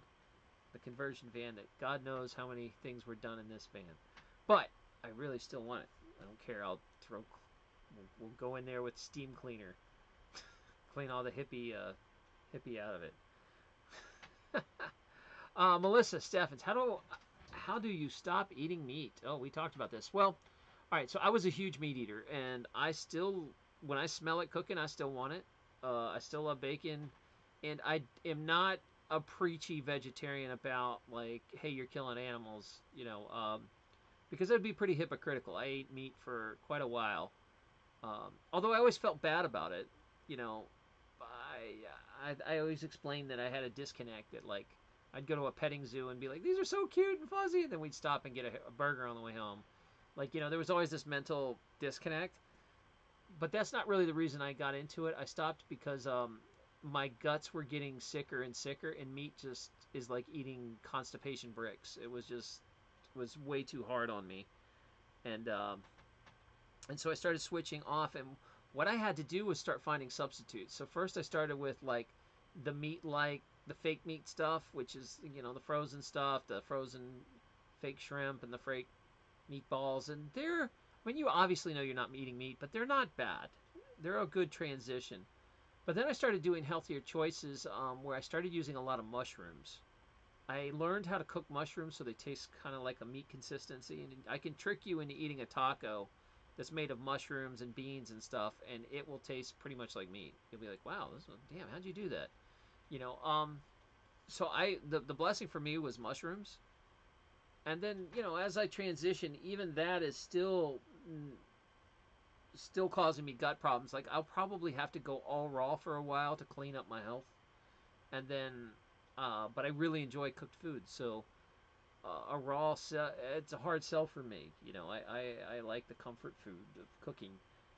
So the way to get off meat is just start with meat substitutes, so you can still have meatloaf and fake fried chicken and chicken wings and all that crap you want, and then start shifting from there to healthier choices actually, because I mean, meat's really bad for you. Period. There's this. Sorry, it is. You're not designed. Your digestive system is not designed to eat meat. So, but in this society, everything we eat is practically bad for us. So what's meat? you know, Dairy's terrible. So is a lot of processed foods terrible. The chemicals we eat, we smoke, we drink, we have coffee. All this crap is just terrible. It's not natural at all. Um, but it's such a normal lifestyle. Like, how the hell would you give up meat? Because I was such a meat eater that I remember thinking, well, if I quit meat, what the hell am I going to eat? Because I really don't like vegetables. I was like, what the hell? But so what you do is you just start learning how to cook better. And as you learn how to cook vegetables, they get much tastier and better. And you start using the same spices you liked on meat on vegetables. And you find vegetables that kind of have a meat consistency, like mushrooms and things like that. And you can adjust, and then you can start substituting. So for me, it was like a slow substitution game. It wasn't just like, hey, I'm going to give up one day and boom, it's done. Uh, yeah, and Melissa, I love cooking and baking too. Like, damn, I love bread, but man, my gut doesn't love bread, but I love bread.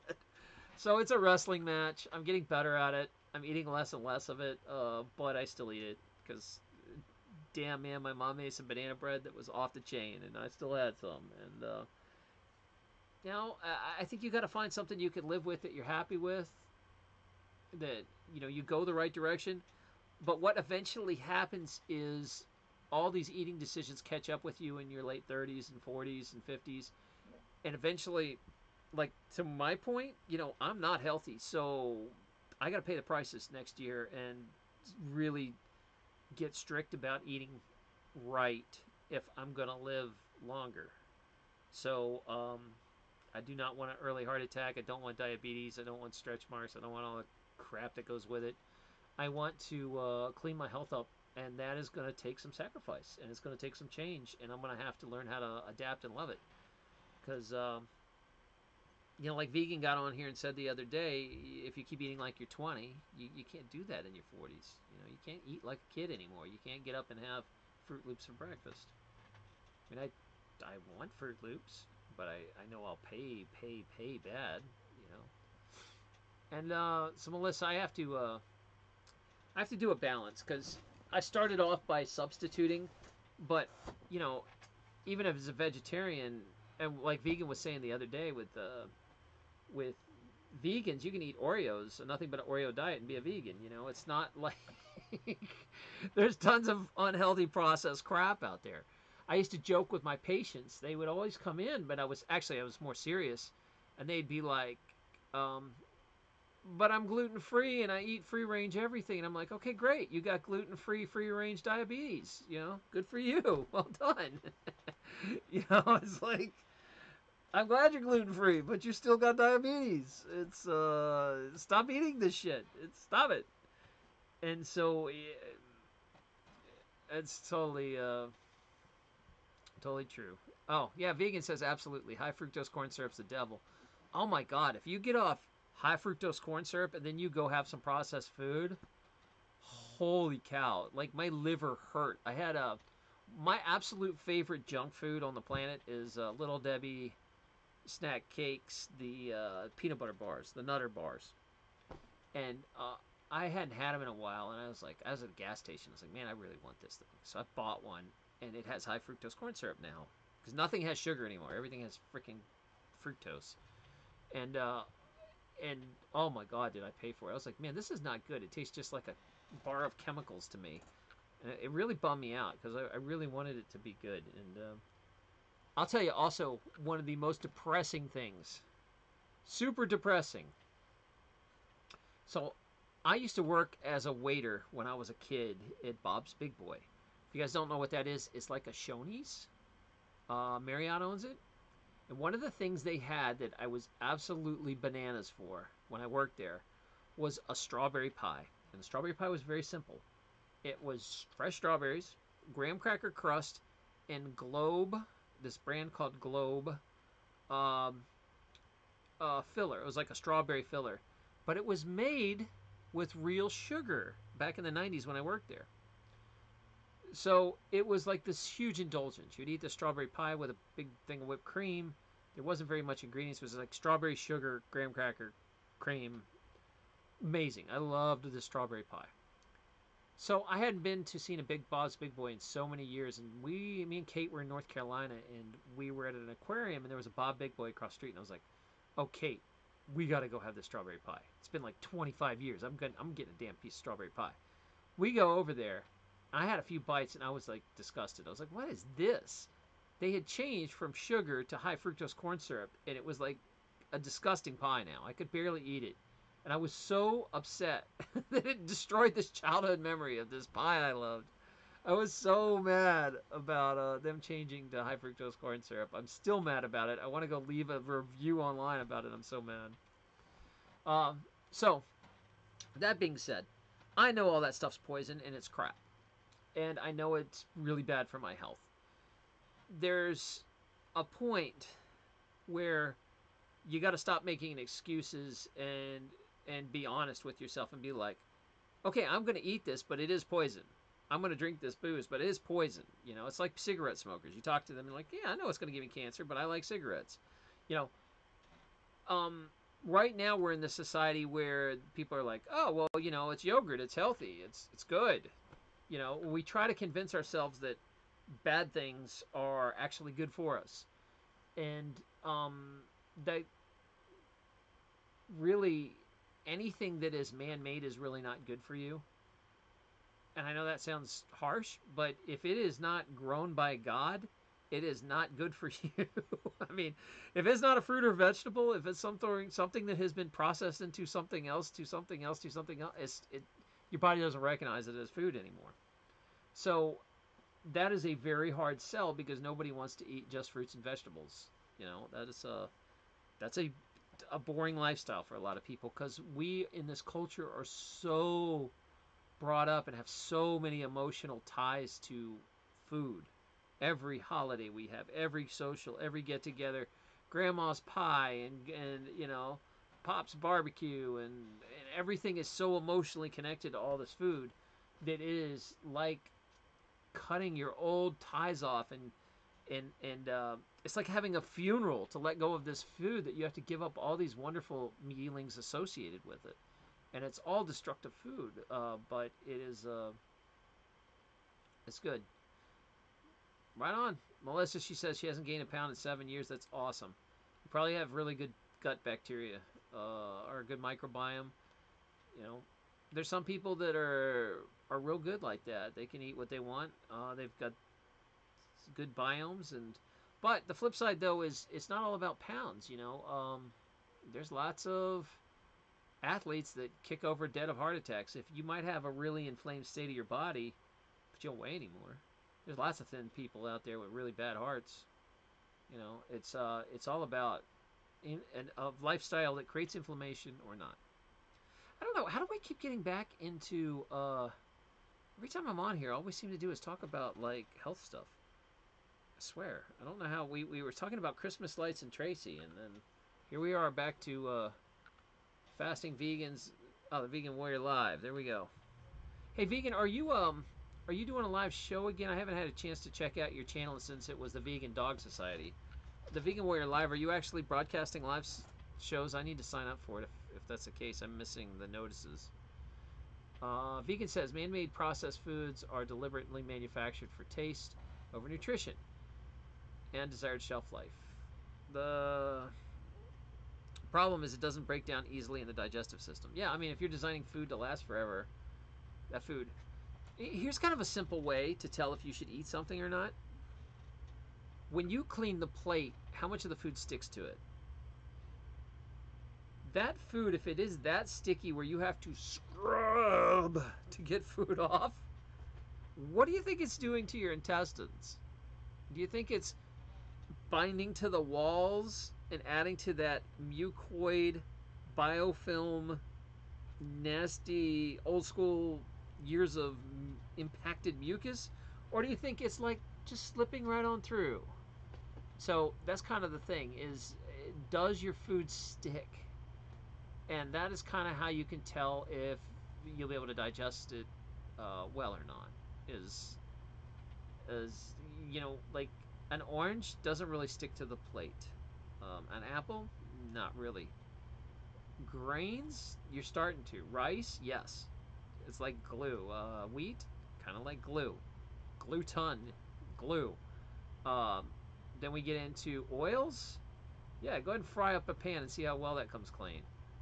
And then like you know meat that burns to a pan or rancid oils, all that stuff starts really like you can get an idea of how hard it is to clean.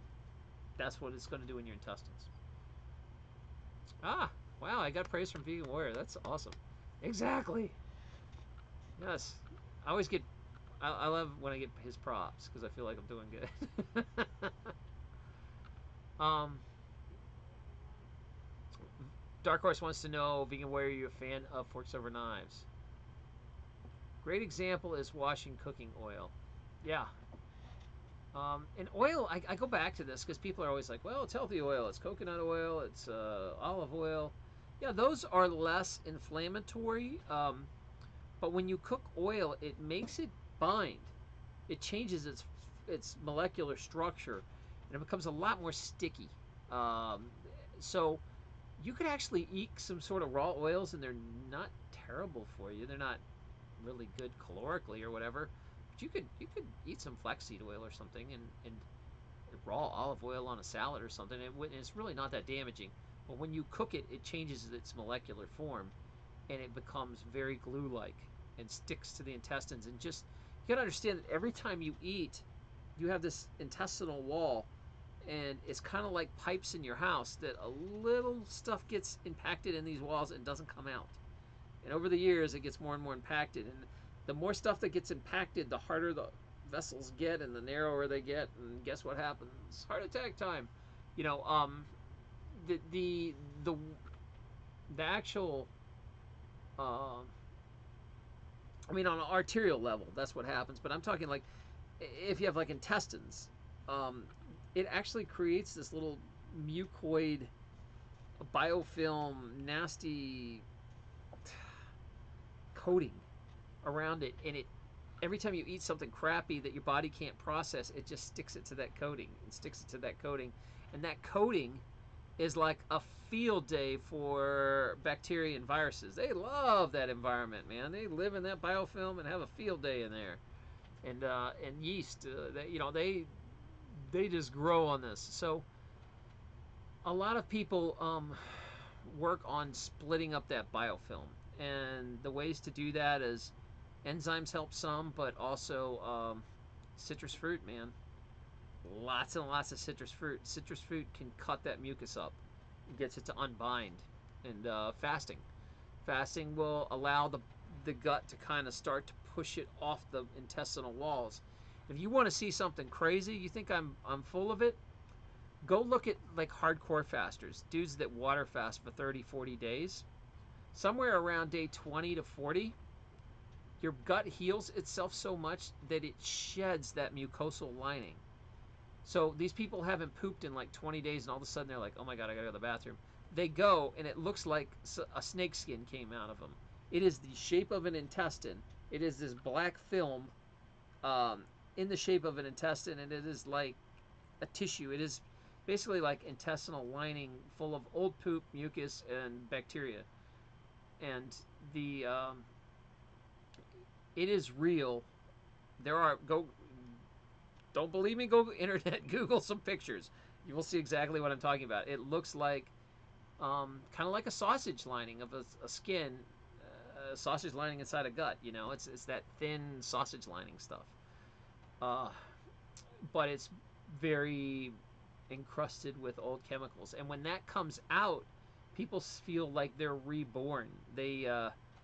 When you remove that crappy coating, all of a sudden the microvilli and everything underneath, you have a whole new layer that pops out, and it starts working again like when you were a kid. You start digesting food, things work correctly, you don't have this obstructive mucus plaque barrier thing, this film barrier in the way of the your food actually gets digested directly onto the intestinal wall, and it is massively energizing. All of a sudden everything changes. Unfortunately, it's very difficult to get it out. You have to go really hardcore and fast a long time, or you can slowly knock pieces out of it by using fruit juices and going way up in the citrus.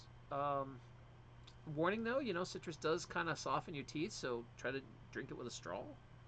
And better yet, use a glass straw. They sell glass straws, so it doesn't directly just sit on your teeth. And then rinse your mouth when you're done. You know. Other than that, though, you do citrus to bust that mucus out of the gut lining and your intestines, and especially your kidneys and your bladder. That'll really help get things moving along. I don't know how we always get so graphic into this stuff. So there we go. Oh man, here we go. Let's see, what did I miss? Vegan says, great example about washing off cooking oil. Thank you. Dark Horse wants to know about Sun Food diet success. I don't know what Sun Food is. You guys might have to catch me up on that.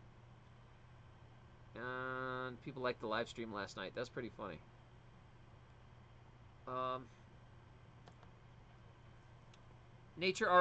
Vegan says, nature already cooks the food. God gives the source, provides all we need in nature. And if God didn't provide it, we wouldn't be here. Well, let me also talk to you guys because, on this show, we go a little deeper. We're all beings of energy, and our spirits work with that energy, and we communicate with this reality through energy. when we cook something dead, it takes all the electricity and energy out of it. When you absorb something alive, like plants, you actually get charged by them. It helps your energy field. It doesn't deplete your energy field. So it's kind of what if you watch like a lot of religions and some people on the internet and whatever, there's some people that go completely raw and they all talk about like the spiritual transformation when they're on raw and how much better they feel connected. And also almost every major religion talks about fasting and praying. Why do you think that is? Why do you think all these religious people fast? There's got to be something to how it recharges your electrical levels. So that kind of, I mean, really, guys, all I'm saying is like eat fruit and vegetables, and that's so controversial. It's like that's like the most common sense on the planet. Fruits and vegetables, eat them alive. They're good. Um, it's just because, like for myself, I still like cooked food, so I'm still wrestling with going all the way raw because I really enjoy some noodle soup or whatever. And yes, you can slowly make changes, but I won't be able to cut that mucosal back, that crap I was just talking about stuck to your intestines. That stuff doesn't come out when you're like eating grains still. You have to get serious if you want that out. And God help me, that'll be my plan in January. I'm going to enjoy the holidays and kind of ease in and eat the last stuff I have in here. And then I'm going to get serious and I'm going to see if I can make some major changes to my body. And I will take you along that journey. It'll be fun. We'll talk about my colon. It'll be good. uh, Dark Horse says the Sun Food Diet Success Story. It's a great live food vegan book. Oh, okay. I just never heard of it, so I didn't know that. Um, so if you guys see, let's see. You know what? I forget that. Now I have the comments on the feed, so you don't necessarily have to. I used to have to read all the comments because I didn't have them up, but now we have them up. So although it's not really in good perspective, I might bring it in a little, but I don't know if that'll cut off the comments if I do that. Yep. Will it? I think it might. Maybe I'll move it back. All right. Well, whatever. We'll deal with that. Cats should never be fat. Oh, I love cats. That's a real problem for me, vegan man. That is my last hurdle. Is my damn cat. Damn, do I love that cat, but I just hate what he does. That he's a death machine. I don't want to feed another animal other animals, and that is a real problem. I don't know how to handle what the hell to do with a cat, and so with a dog you can feed him vegan food and they actually do better. But a cat's a true carnivore. You can't do that or they get kidney problems. I don't know what the hell to do with my cat because I love him.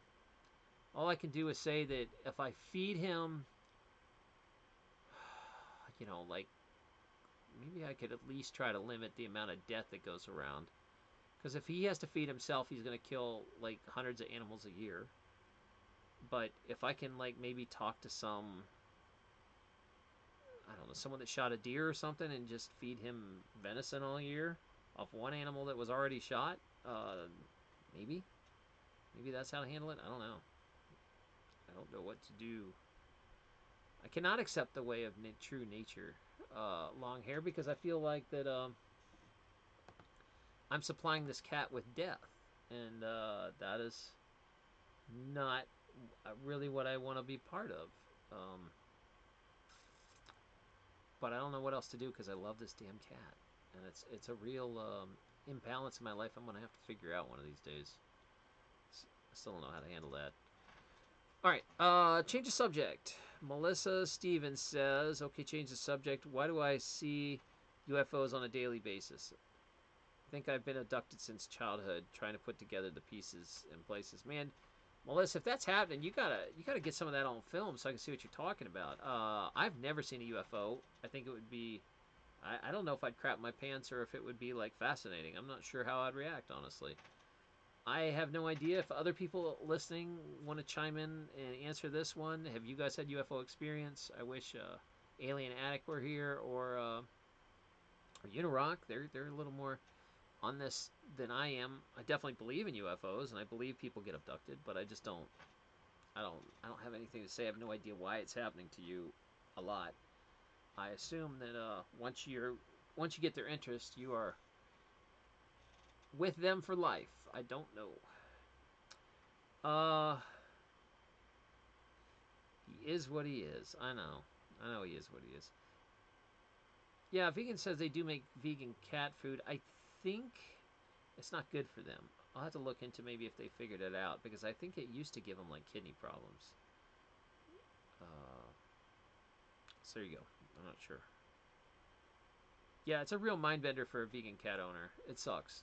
I don't know what to do because that's why I also don't beat up on meat eaters because I still feed meat to my damn cat. So like I can't really be. I don't know what to do about that. It's really bugging me. I wish I love the cat, but man, maybe next time I get a dog, at least that solution will be easy. Um, this reality check says that'd be very interesting, Melissa. I'd love to see any UFO videos you have. Yeah, man.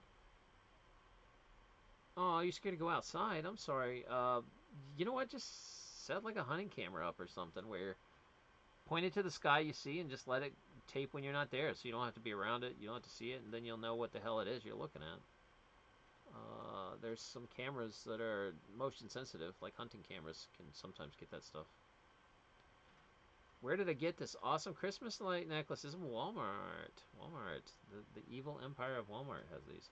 Fortunately, I don't have anywhere else to shop really that is reasonable to go to. The only thing around me in like 40 miles is a Walmart. So that is where they came from.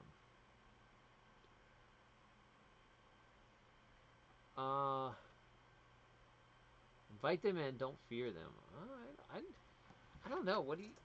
Man, we're going to have to get into it one day about aliens. Maybe we'll do a show on that because, like, I wonder if you're not scared of them if they treat you different. You know, I'm very interested to know, like, where's Alien Attic when we need him? Alien Attic, I'm calling you out.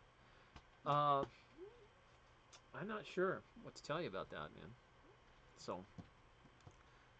So here's some story ideas I got. You guys tell me which ones I should work on next. All right? You ready? Nothing like a sexy alien chick. Yeah, Captain Kirk does like those green women. He has sex with lots of green women. Oh, I got that one done. So here's some story ideas I got coming up. I was going to talk about the new Discord coming out, like what's changed with Discord. I was going to do a show on distance healing. Is it for real or is it just hocus pocus? Can you really heal someone over a distance? I want to do a show about the next YouTube. So you guys stop me if you want to know any of these.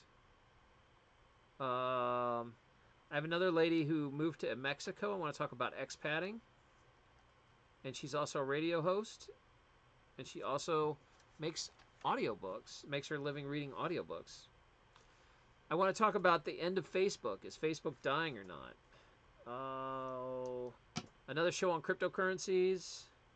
Maybe a show on what the hell Bitcoin Cash is and what the hell happened with that.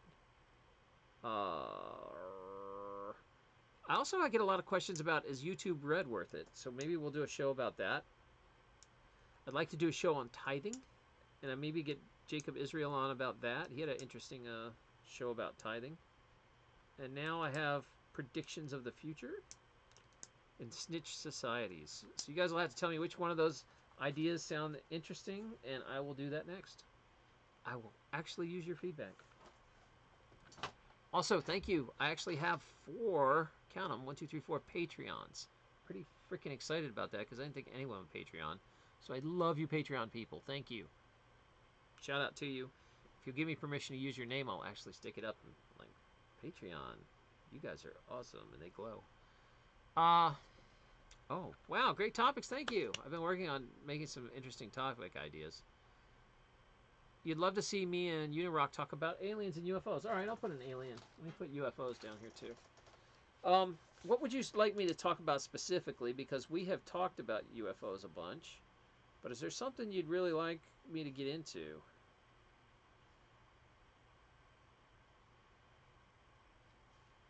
Because he is that is much more his wheelhouse than me, but I am fascinated by it. Yeah. Also, the other thing, whoa, Melissa. Every time you go through a metal detector, you think you got an implant. That'd be interesting to talk about implants. There are legit doctors that take those things out of people, so I do believe it. It'd be pretty interesting. Some podiatrist that made his entire living, I think, removing alien implants. Let's see. Aline Garcia. I don't know if I'm saying your name right. I'm sorry if I'm not. You could write it out phonetical. But Aline? Maybe Aline? Aline Garcia? Good night, Facebook. Yeah, no kidding. Am I ready for that to die? For you guys that don't know, I was really popular on Facebook. I had a large following, and Facebook changed their algorithm and killed all my groups and killed all my followers, and I felt really stupid that I spent all this time building a Facebook page up that they just overnight went, sorry, you want to talk to your audience, you have to pay us now.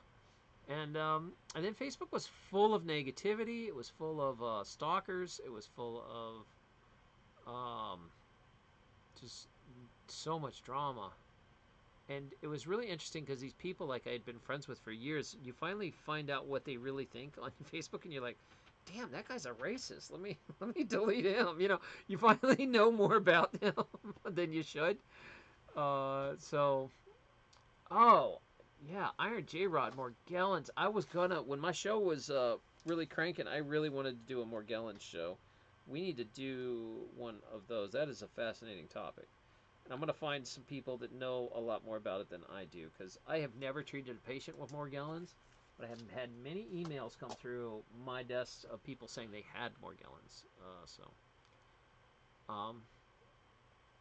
Wow, been off Facebook for 5 years. So here's the reason I was saying I want to do a show about Facebook dying, is I feel like the more and more people I talk to, they're saying that they don't use Facebook anymore, except to like look at maybe like, as a Rolodex when they need to really contact someone that they don't have an address for, and that the numbers of Facebook are going down and down and down, kind of like Twitter. Twitter, I don't know if you've seen the actual numbers, but Twitter's dying off. So yeah, Facebook creates anger. No kidding. It's just very, very negative, and it's funny because I guess it's all your reality. Because I had Karen Swain on here, and she was like, I love my Facebook group. Everybody loves each other, and they're so nice, and I get so much positive feedback. And I'm like, that's the opposite of what I had. I had just nothing but drama and crazy people, and stalkers, and just it was a mess. And so like I just finally had to kill Facebook. I'd had enough, and people thought I was kidding. They were like, yeah, you'll be back, and it's been 3 years, so yeah. Am I back? No. I went to Facebook. I figured, you can still reach me by old school email, and I'm all over YouTube. I'm really not hard to find on YouTube. And it's amazing how many people were just like, screw you. If you're leaving Facebook, I'm not talking to you anymore. So. And then, like 2 or 3 years, every once or 2 or 3 years, I'll get an email from someone that used to be on Facebook, and I barely remember who they are. I'm like, who are you? We were friends on Facebook. Really? I got a whole set of new friends. I don't need my old friends. Screw you guys on Facebook. Iron J Rod says, my buddy and his girl just broke up because of Facebook. And this is something for real. You know how many divorces are caused by, and affairs are caused by Facebook? Not that those weren't going to happen anyway, but Facebook serves it to you on a silver platter. You're like, you want to have an affair? Here you go. Here's all these women that you used to know. Go talk to them or talk to somebody. And so in a way, I think it's good, because if you have a relationship that is in trouble enough to have an affair in, you shouldn't be in that relationship anyway. In a way, sometimes affairs are good because they're catalysts to make both parties move on, in a way. So that's it. Iron J Rod says she was a little attention whore. Jeez. Okay. Miss Waffles, Facebook destroys all good things. Okay, so this sounds like what you guys want to talk about. We'll bring a Facebook show up to speed. I'll have to see if I can get some guests. If I don't know if Vegan Warrior used to be pretty big on Facebook too. I don't know if he still has a Facebook or not. Vegan, if you're listening, if you want to do that show, let me know. And oh, Liz, man, I haven't seen Liz forever. Hi, Liz. Hi. I miss Liz. She's a sharp talker, though. Be careful. Yeah, she says Facebook allows people to show what is only a curation of the highlights of a person's life. People don't want to advertise negative, and thus it means, and thus, and many times causes teens to struggle and get anxiety. Yeah, and I mean that's just human nature, man. Who the hell wants to show their bad side to their to society? I mean, before Facebook, there was church or civic groups. You know, you didn't bring your dirty laundry there because that's a tough one. Tracy says she's got 2 teen girls. Facebook massive drama. Yeah, I mean, especially teenagers, they thrive on drama. I mean, the littlest thing starts a enormous blowout. You know? Somebody says one wrong thing to some hormonal 14-year-old girl, and God, she's the enemy of the planet, you know. And then if your kid's on the other side of that, where they're receiving all the hate, that's like emotionally crippling. God bless you, parents out there. I have no idea how to handle social media and bullying and all that junk. Man, what do you do with kids these days? Kids these days, like I go back and forth because I can't have kids, but I thought maybe maybe one day I'd foster a kid or something. Maybe I could throw a little knowledge at a foster child, try it out, see. But not in this living situation. I mean, I'm on top of myself and I have no money, so not a good place to foster. But maybe in the future someday I try out a foster situation and see how a kid is. I do much better with adult kids, like ones you can have conversations with. Maybe I foster older kids. I don't really do. I have no idea what to do with like a 5-year-old or something. No, some people just aren't meant to have kids. But yeah, I could do little brothers and little sisters. Maybe that's kind of a cool idea. So yeah. Wait, what the hell did I just miss about suicide streaming? What the heck is that? Live streaming suicides? Oh my God, that's a thing? Oh yeah, I guess if you're an attention, you want to send a message, do it live on the internet. That's the way to go. Holy cow, I never even thought of that. That's horrible. Oh my God. Wow. That just totally disrupted me thinking that wow, you could do that on the internet. This has been on FB. I was insightful. I don't quite understand your comment, Tracy. You thought Jacob's bit on Facebook was insightful. Oh, I haven't watched his Facebook video. I need to do that and find out what he was talking about. I've watched the tithing one, and I watched his recent one about gratitude. That was a really good one. Gratitude, straight up, man. That is one thing I know. When I practice gratitude in my life, it gets a lot better. I just got to get back into the habits of doing that stuff daily. And you know what we should bring back? This might sound crazy and old-fashioned, but I really believe in bringing back grace. Like saying grace before you eat. And no, not that you have to do it to Jesus or whatever your flavor, but I think being grateful for food, and that you're eating some other life form, consuming it, that you want to show it gratitude. I think we just eat without even thinking twice about it, and I'm trying to get better about being grateful before I eat. Like even saying it to some of the fruits, or vegetables, or hey, thanks for growing. I appreciate it. Thanks for letting me eat you. Some sort of gratitude, or even if I think it's important. I'm trying to get better at that. I don't know just about anyone that says grace anymore, except like hardcore Christians and maybe some Mormons. I don't know if that's a thing anymore. People still say grace. I mean, besides like Thanksgiving, do people say it on a daily basis for every meal? I don't know. I think you're still out there, some of you Christians. So kudos to you, because I'm glad you're keeping that alive. All right.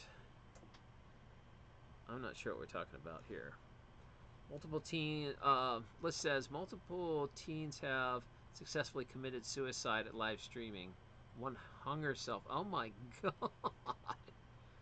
Um, what are my views about people and their phones? Oh wow. You know, you just gotta have to accept that this is the way society is anymore. Trying to yell at people, saying you're being unsocial, and they're still on the phone being social. It's like they're just social a different way. They're just not social the way we want them to be social, like face to face, but they are social. Kind of reminds me of this. Let me see if I can show this to you. So I just happen to have this ready to go.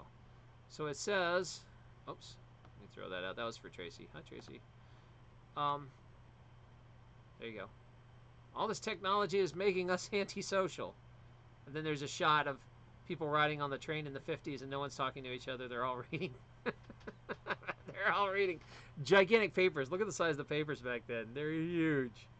But so that's it. Is because part of me was like, kids are so rude. They don't pay any attention. All they do is text on the phone. And if you want to interact with them, you got to enter their world. You got to go interact and text, and that's how they communicate, and that's the way it's going to go in the future. I can't really change that much.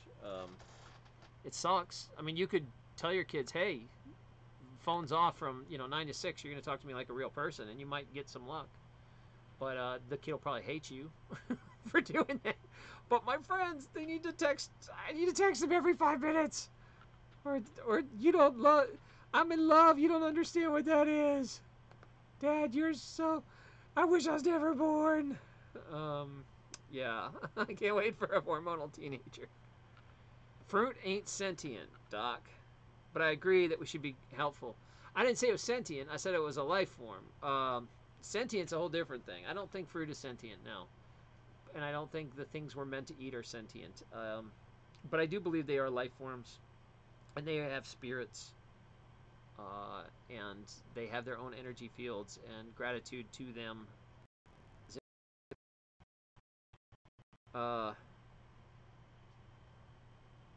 Hey, Melanie says she lost 2 stone. Well done, girl. I'm proud of you. Hey, Mel. That's awesome. Yeah, Liz says, give me my phone back, slams door. And that's the way Liz now acts as an adult, if you guys didn't know that. She does that all the time. we'll take her phone away on the show, and she gets mad and slams the door at us. Says, I hate you. I wish I was never born. Oh, man. I feel so rough for you guys that have kids. I can't imagine going through that for years. Or teenage girls. Oh, Jesus. Makes me laugh, the pain right here. You guys have to go through. Oh, Vegan had a bunch of kids. I should ask him if he went through the hormonals, how he dealt with that. It'll be pretty funny. How do you deal with the hormonal teenagers? I just wanted to get on and I had no point in actually streaming today. So I was gonna go here in a minute, unless you guys have any other topic you'd like to ask me, and then we will pick this back up. I'm going to actually start trying to put a little more organized shows together, but I think you guys like it when I just sit and BS with you. Which is weird to me. Like, who wants to watch me just talk to y'all? I don't understand people, but if you this is what you want, okay. Dark Horse, I have witnessed some unbelievable tantrums taking away the tech from kids. Just amazing. Oh, yeah, because they don't know how to interact without technology, right? So it's like the ultimate. I mean, cut the Wi-Fi one day and watch them lose their damn mind. I don't know what to do without a Wi-Fi password.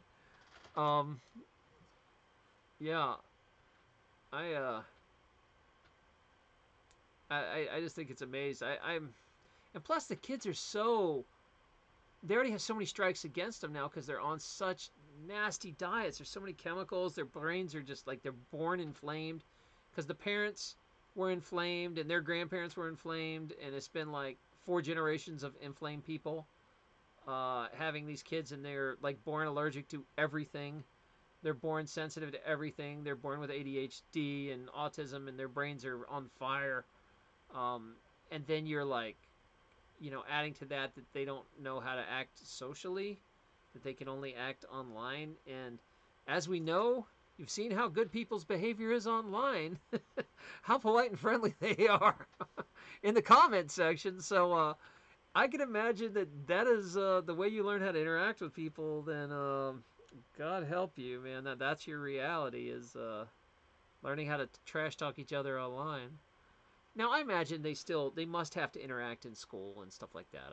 There's got to be some real life, interaction, but I think it's a lot less. Um, Unirage. Oh my God, Unirage is here. Everybody, stop the show. Unirage is here. What's going on, Unirage? What happened with Unimom's birthday? I was telling everybody, if you didn't know, it was Unimom's birthday the other day. So shout out to you, my Unimom. And then I hope you guys are doing good over there. I enjoyed staying with Unirock. It was a lot of fun. That was a cool place. All right, Liz, you always got to go to work. It's time we talk about that. You're going to have to find a new job that allows you to sit around and hang out and stream. So, yeah, we're going to talk about this when you get back. It's chart. Raising kids is no joke. It's not for sissies. Yeah, I never had kids because I thought I'd be just a terrible father. I'm too selfish, honestly, to have kids. And I think I don't have the patience. Like, I would lose my damn mind around kids. And I always would feel like I was screwing them up. Like, I don't think there's a parent out there that doesn't feel like whatever they do doesn't screw their kids up. Like, say your parents were really strict. So you're like, well, I'm not going to be strict at all. And then either one of those screw your kids up. Too strict, not strict at all, or trying to find a balance. And you just feel like you always want to do opposite of what your parents did. Everybody thinks their parents did a bad job. It's like, I'm not going to be that way when I'm a parent. And yeah, I feel like all you do is, no matter what you try, you screw it up. I don't know.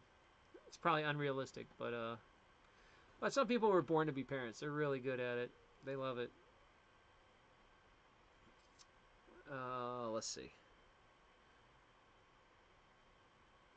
Unimom had a good day. Good. So, Unirage, tell us what's going on over in your world with the Unirock. I haven't seen him stream PubMed 15 times today, so I'm assuming he's not awake. He's the PubMed channel, Unirock. But other than that, we wanted, someone here said they wanted to see me and Uni do a show on UFOs. It's been a while. And we had someone talking, Melissa in here was talking about UFOs, and that is not my wheelhouse. I need to get Unirock, for sure. So. Aw. Tracy says she's pretty proud of hers. She did good. Yeah, I mean, and I think that's what parents got to take away is, no matter what you do, you're going to screw them up some, but did you do good? Because they're always going to think you screwed them up, but when they get older, you find out if you did good or not. Like when they're in their 20s and they go, Mom, I was a real jerk as a kid. Thank you for putting up with my crap. But most of them are not mature enough until they do that thing where they get their own independence and then come back home. Kids have to break away and become themselves in college, and then they come back and that's it. Uh-oh. Both lights are on, which means I either have a bear or my cat's home. I bet that's... So, ladies and gentlemen, looks like I have solar lights that are motion sense, and when the lights come on, some animal's in the yard. So I'm assuming it is the cat. I don't see him, but I have had a bear last few months ago, so I'm still kind of bear, but it's cold enough he should be sleeping. Bears shouldn't be out anymore. All right, so we have to go off grid. Yeah, that is another show. We're going to get serious about getting off grid, and I have this idea and this goal in life to possibly, take you guys through going off grid, like saving up enough money. Maybe if we get some Patreons, like I want to have a yurt project where we buy a yurt and put one up, and I make a bunch of videos on it, and then after that, as the money gets better, we build an Earthship. And then after that, maybe build a community of different alternative houses. Some of you guys could come live. It'd be awesome. You have a little cool community hangout area. stay baby steps, but I'll document it all, and we can go through it together as a group. It'll be fun. Unirock went to stream with You Now. Oh, he's on You Now. I can't get that darn thing to work. All right, I'm gonna turn off the camera for 1 second here, and if you guys want to keep talking, you can. But I gotta let this poor cat in because he's freezing, and it is really cold. So let me let him off for a sec. I'll be right back. You guys can talk amongst yourselves. We'll talk about stuff. There you go. Here, I'll put this up so you can discuss this picture. All right.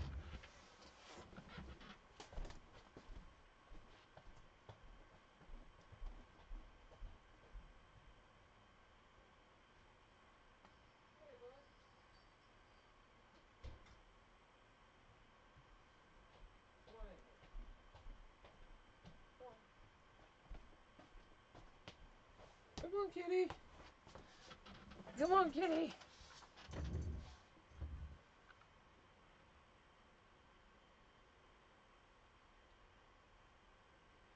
Kitty, kitty. All right, I'm back. The cat was right there. Oh, come on. Come on. You want up? Go ahead. I know you want to. Get your butt up here, buddy. Oh. You guys remember Cool Cat? Oh my gosh, you're cold. Like cat. He wanted to come up, but he's shy. He's shy. He's gonna just show you this tail and his butt. And try to stick his tail up my nose. Hey, Unirock's here. Oh my gosh. Hey. How are you guys? What did I miss while I was gone? Sign me up for the community housing. Alright, well, I'm actually serious. Like, ever since I was in my this chiropractic, I started thinking, you know, maybe I could make enough money as a chiropractor to open a little community for everybody and just kind of have one of those intentional living communities. I know they're already out there. There's probably a lot of cool ones I could probably just go join, but I don't know much about them, and I just thought it'd be fun to. I don't know. I need a goal in life, man. Leave a community behind would be a nice one. Would be something at least I could leave behind that I did besides all. Well, I guess all this internet stuff, hours and hours and hours. Maybe 50 years from now, somebody will be watching this going, man, that guy didn't know anything back then. But they're still watching. Yeah, come build a yurt in my huge yard. Free to help your own guard. You don't want to invite all of us. We will all show up. So I'm bringing everybody. Yeah, I would if, like I said, my life is still very unstable, I don't really know what the hell's going on in my relationship completely, and that doesn't mean that one day I won't get on here and say, "Hey guys, I'm going to Mexico next week. I'm going to live there for a year. Going to China." I have no idea what I'm going to happen. I'm just kind of trusting the universe. I'd like to kind of homestead a little. Like part of me wants to, but part of me also wants to just get out everywhere and do everything. Very unbalanced it's just a total Libra. I'm two sides, and they go up and down. They're not ever balanced. So anyway, and I wouldn't know what to do with this guy. Like, what do you do with Cool Cat? How do you leave to Mexico with a cat? And what would make him not just run off the first day I got there? He'd be scared out of his damn mind. What do you do with cats? I don't know. So Unirock says he'd love to do a show. Yeah, I want to do a show. We had someone on here earlier, Melissa, that said that she thinks she's been abducted and UFOs are following her. And I told her to try to pull out a camera and film some dang UFOs if they're coming around. That would be neat. The Venus Project. Yeah, I had Mel on here and some people about Ubuntu, which is a pretty neat idea too. But honestly, I just want a kind of a community to hang out with. We'll see where it goes from there. Like first thing I want to do is just get some houses built and some alternative homes and just kind of a cool, chill environment. And even people don't even have to live there. They can just come and hang out for a week or two, and we can have like a retreat. At one time also, when I was really into being a chiropractor, I thought maybe it'd be cool to have a health retreat. People come and decompress and go, but that's it. So Oh, yeah. Where's this cat going? Don't. So, can you guys see this cat, or is he too black? I need to turn on the light. If I turn on this light, he's gonna jump down. I bet. You gonna jump down? They want to see you. Look, you have fans. But Patreon people give you cat food, so you better wave at them. There, he's looking at you. That's all you get. Cat's like, I'll look at you if I want. So, yeah, he's a sweet cat. Can you guys hear him purr?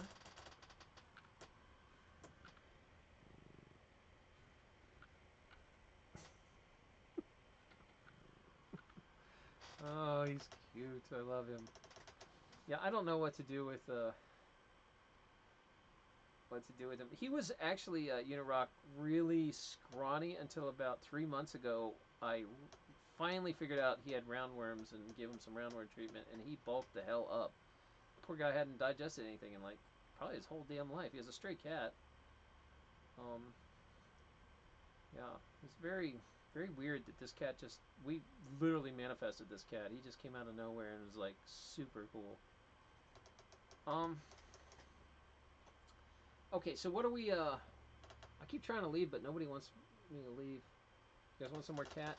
Here, that's all you get. There you go. So, you can ask Cool Cat a question. He also will take your shout out over at Patreon. That's right. He'll come on and say a message to your cat. Maybe. If he's in the mood and he wants to. He's very much an embodiment of an anarchist. He does what he wants. And you just have to cater to his lifestyle. It's a small dog. Aww. You think he's really big? He just has his winter coat. He's really thick right now. Look how shiny this coat is. It's crazy. I've been giving him vitamins and really pimping out his health. And now he's like the nicest coat. And he's super thick. He's got his winter coat going. You know what's crazy about this damn cat is he got my necklace. Oh, I feel so violated. A violated cat. I don't even remember what I was saying. Oh, I don't even know what happened. Someone else want to tell me what happened to Anarchy Kitty? He'd had enough. I do have to feed him though. He will start getting very bossy if I don't feed him soon. It's his hour of power. I kind of want to rename my show the Power Hour too. Like more like a 80s cartoon, you know, like Super Friends. Be like Lupo's Power Hour and Friends and Super Friends. Maybe I should do that. Lupo's Power Hour and Super Friends. That'd be awesome. Okay, so where were we talking? This show was just pointless. Like, what am I talking about on here? You guys, I don't have a topic planned. You guys are just sitting there BSing with me. I mean, what is this show about? I feel like I'm Seinfeld, where it's a show about nothing. What are we? Why are you guys keeping me here? Although I am really excited to talk to Unirock because I barely get a chance to ever say anything. He's probably already gone now. He probably went to go set up a stream or something. But Uni, yeah, man. Let's figure out a time to do a UFO show, and maybe we get Alien Addict. I liked him, or we'll see if we can get some of those folks. I know you were trying to pick up some big interviews with oh man, what was her name? Linda the reporter that takes all the UFO abductions, Linda Morton Howe or Molten Howe, like Molten Rock. Yeah, I don't know what to do with these things. I'm sorry, I have to adjust it. The cat choked me to death with it. He's like, "You will feed me," and twisted it around my neck. Yeah, I got a grove going. That reminds me of Rappin' Ron Reagan. That's funny. You got a grove. That's a groove, sir. Oh, a groove. A grove. That's if somebody knows Rappin' Ron Reagan, you get major points because I actually know the lyrics to that song. I love that song so much. Melissa, you can send videos. Honestly, you'd be better off sending him Unirock because he is much better at that stuff. I am more of like a talk show host where I just BS. if you actually want your videos shown and stuff, that's up Rock's category. Not that I won't support you and talk about it, but Uni, if you're listening, if she wants to send you UFO videos, that's all you, because that's definitely a lot more your audience. You'd have a better reception and to figure it out. What is going on with Advil? Who's Advil? Oh, Avil. Who's Avil? You mean are you talking about the she used to come on to chat? That girl? I haven't seen her in a while. Or is that Arvel? I can't remember how to say her name. I don't know who Avil is, but you want to tell me who that is? I saw you post a video, but I didn't know who you were talking about. Am I that old? Like, I seriously have no idea who these people. Who's that? Okay, I'm just gonna let you. Oh, she's pop singer. Thank you, Unirock. Oh, she's like a modern pop singer. Okay. Yeah. All right. She popped. Oh, she can hear you from the other side. You better be nice. Mr. Kinney, no, he's totally. What, you think I'm making it up? No, I seriously have no idea who that person is. I'm telling you, if they didn't, if they weren't from 1980 and before, no idea who the hell they are. Like, I think I know who, a little bit, 2000. I know who Britney Spears is. Kevin Timber or something. I don't know. But no, I've never listened to any modern music. It's terrible. So I'm not the right person to talk to about celebrity gossip. My channel would fail so badly at that. Oh man. Yeah, just like when I stream games, they're gonna probably be from 1980, most of them. I do want a game, guys, and I don't know how you feel about this, because I know there's some blowback whenever people want to game, but I'm gonna game anyway. And if you guys are bored and want to hang out, why don't you come watch on the stream? I'm gonna be playing a lot of retro games, but I don't know. Like, I feel like when I gamed, I lost some subscribers last time, but then again, just don't watch it if you don't like it. I don't know why people get so their panties twisted about if I want to stream something different than a normal show. I don't know. What do you guys think? Should I actually have to start a whole separate channel with nobody there? Or should I just stream here and the people that don't want to watch it don't have to watch it? I'd rather kind of keep everything under one umbrella so I don't have to do this jumping back and forth between channel stuff. The Great Pong Challenge. Pong's no joke, man. So, I was going to maybe go to Fun Spot, and if I can get strong enough internet signal, I'm going to stream it. And we'll play some Pong on a 1970s Pong machine, the arcade version, and it is no joke. It is really hard. I think you guys forget how hard 80s games were, because they were meant to get your quarters, so they were ruthless. They were brutally hard. JG says, stream what you will. Thank you, because I know Unirock went through this. There were some people that got pretty upset when he started streaming games all the time, and because most of his audience wants conspiracy or UFO stuff. And I had talked with him, and I was like, well, why don't they just not watch those ones, but then watch you for the the other stuff. So I don't know. I don't know what that's about. I'm hoping that changes. So. Oh man, Asteroids. That's no joke either. That game is hard. I tried playing Defender the other, a month or two ago, and I forgot. I gotta practice some of these games to even be able to play crappy for you, because they're so brutal. They're like, you put the quarter in and you're dead in 30 seconds. You're like, what just happened? Like, I tried playing Dragon Lair on here, and it was so laggy it didn't work, but I was dead every round. All you did was see me die over and over. Unirage. That is our regular channel. It's still down. Aw, Megalomania. You think I have Megalomania because I want to play a game? Aw, why do you say such a thing? That hurts my feelings. Why? I mean, I'm giving you guys entertainment for free. I don't know really what you expect. Here's the difference. I'm going to play the game one way or another.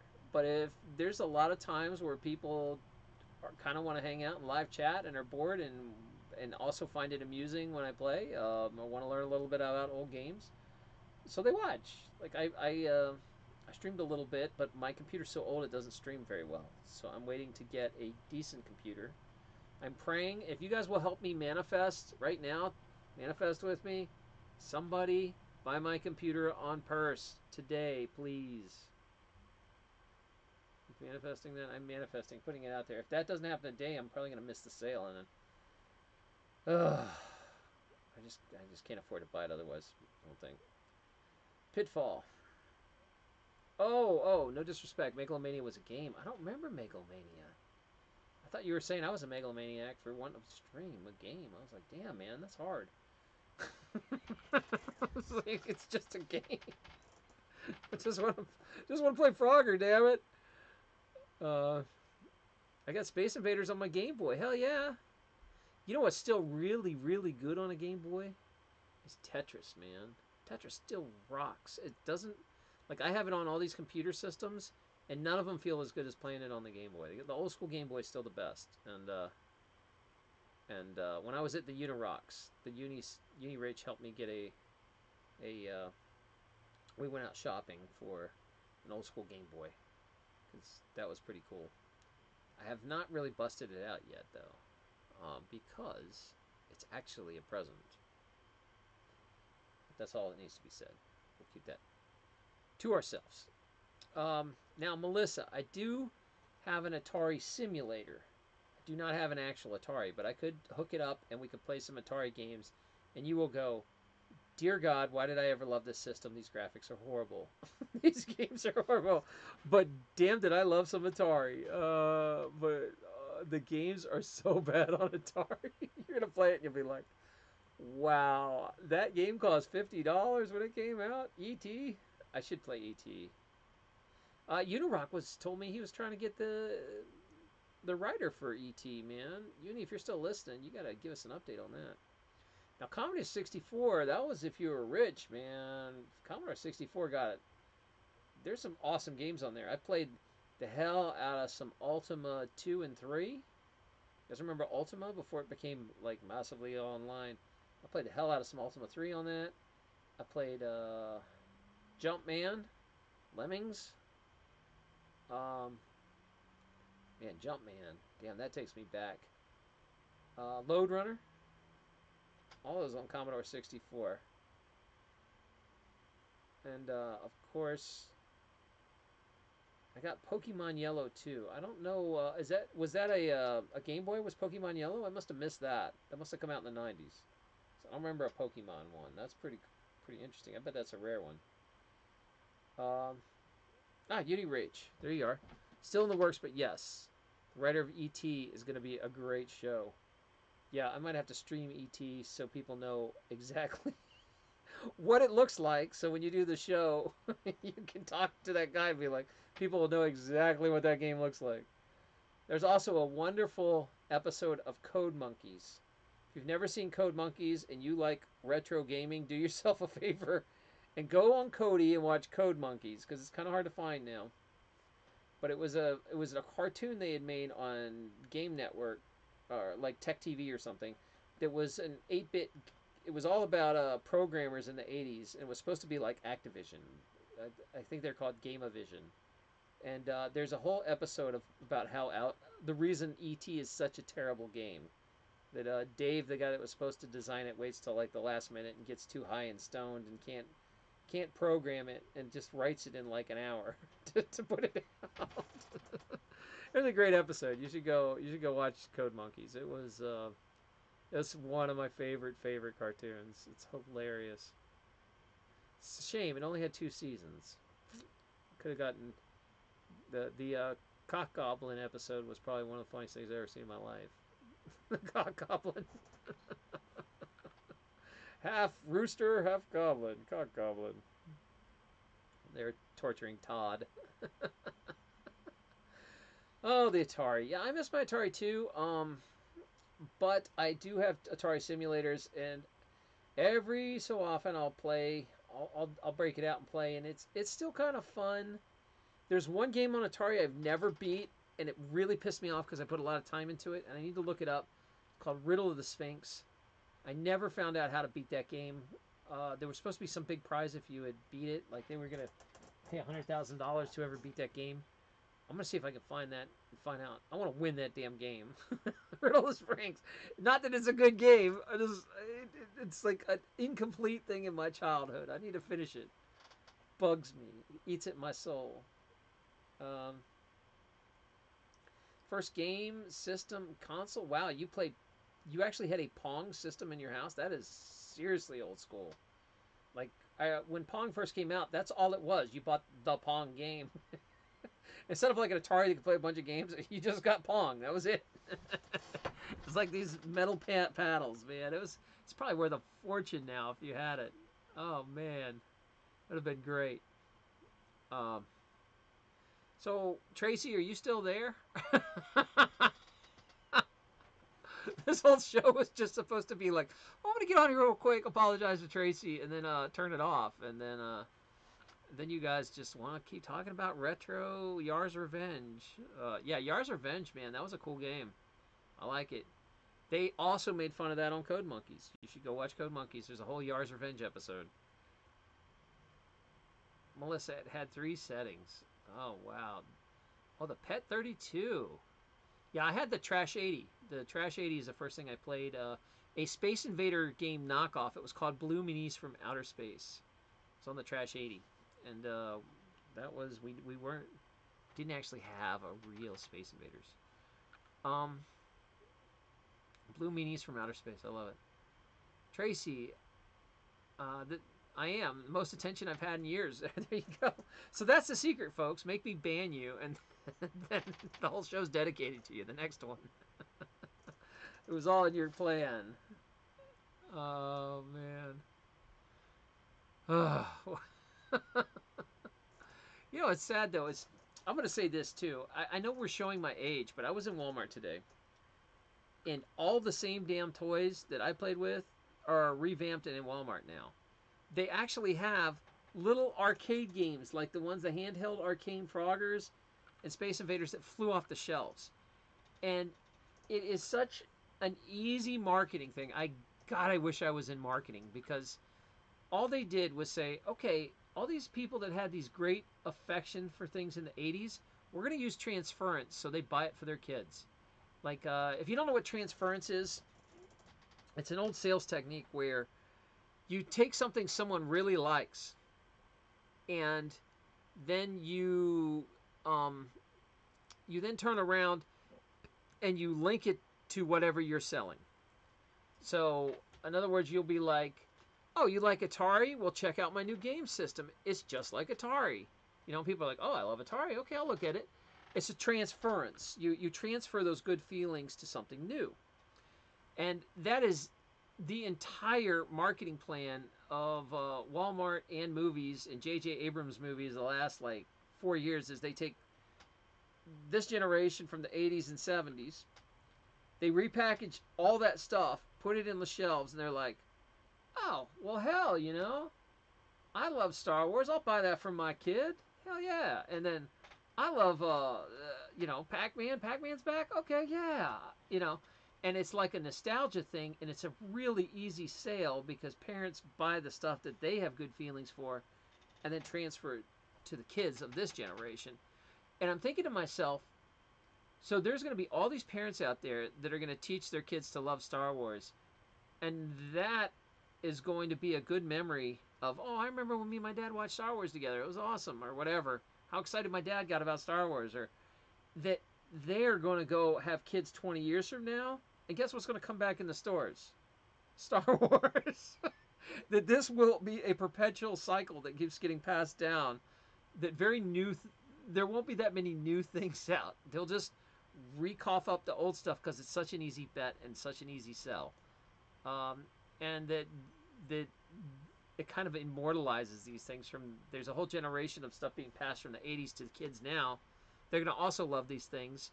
And when they have kids, they're going to pass them on now. And then 100 years from now, people are going to look back and be like, why the hell did anyone like He-Man? It's so it's so quasi-sexual. Why are people playing with He-Man again? You know, or why are people playing with Frogger? This is like the worst. Like, if you ever hand something to a kid now, like if I sit a kid down to play Atari, they'd be like mortified. They'd be like, "This was fun for you? How did you? This is terrible." Like, you know, we can make these graphics in a first grade class. It's nostalgia. Yeah, thank you. It's such an easy way to sell, and it always will be. And honestly, I would be a victim of it. If I had a kid, I would totally. In fact, my kid would not be allowed to watch normal TV because I like 70s and 80s shows. Like they're so watered down, and they always have happy endings. Like I would have, I would just completely restrict my kid to only watching like Highway to Heaven, or like The Love Boat or something just so cheesy from the 70s. The kid just wouldn't even know. He wouldn't even be able to relate to his friends at all. He'd be like, "So what do you guys have to watch here? Oh, let's watch Love Boat." What? No, we're gonna watch, Dora the Explorer. What? Like it'd be terrible. My kid wouldn't even know anything existed out of 1980.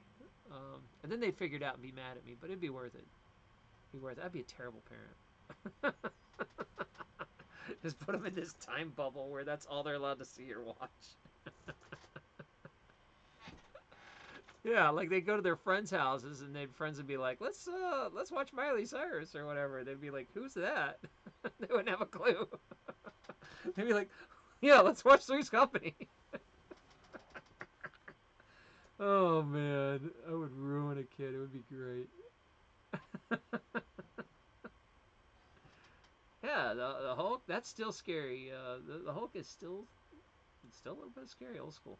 So how do my like quick shows keep becoming 3 hours of us just talking about nothing? Um, wow, Jeremy says he watched Empire in a drive-in theater in a Econoline Ford van. That is awesome. That is straight up awesome. Um, yeah, and I do have a goal for real, and I'm not joking about this. It's on my manifest list. It is on here. Let's see. Right here. Number 11. 12. I own a yurt. I own a van. There it is. I own a yurt. I really am going to get like a cool 70s van. It's going to be freaking awesome. Or an 80s van, whatever. Just one of those conversion camping vans that you can. There was this whole culture of vanning. If you didn't know anything about it, if you missed this, in the 60s and 70s, it was like these huge meetups of people that would just park in a field and hang out in their vans for the weekend and party. And they slowly died down. Um, but the vanning culture's still out there. It's holding on. It's holding on, and it's actually making a little bit of a comeback as kind of like a cool retro thing to do. It's called a vanning culture, where they'll just like show up at.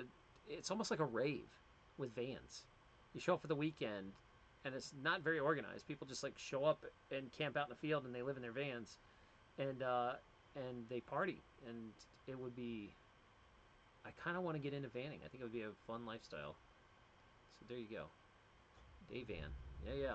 And they all have like retro vans now that they show off, and they've decked out. Like, a van will have like a fish tank in it in the window. That'd be cool. One of these days. I need to get rich, folks. I need money so I can buy an old retro van. This has to happen. Universe, I'm ready. Send me a van. Send me a yurt. Send me some land. I'm ready. Let's do some cool shows. You listening? All right. Um, the Love Shack mom and the boyfriend had the purple one. I don't know what the Love Shack. You mean the song, The Love Shack? I'm not sure what that is. All right. Tracy. Yeah, that's a rave. Police shut y'all down these days.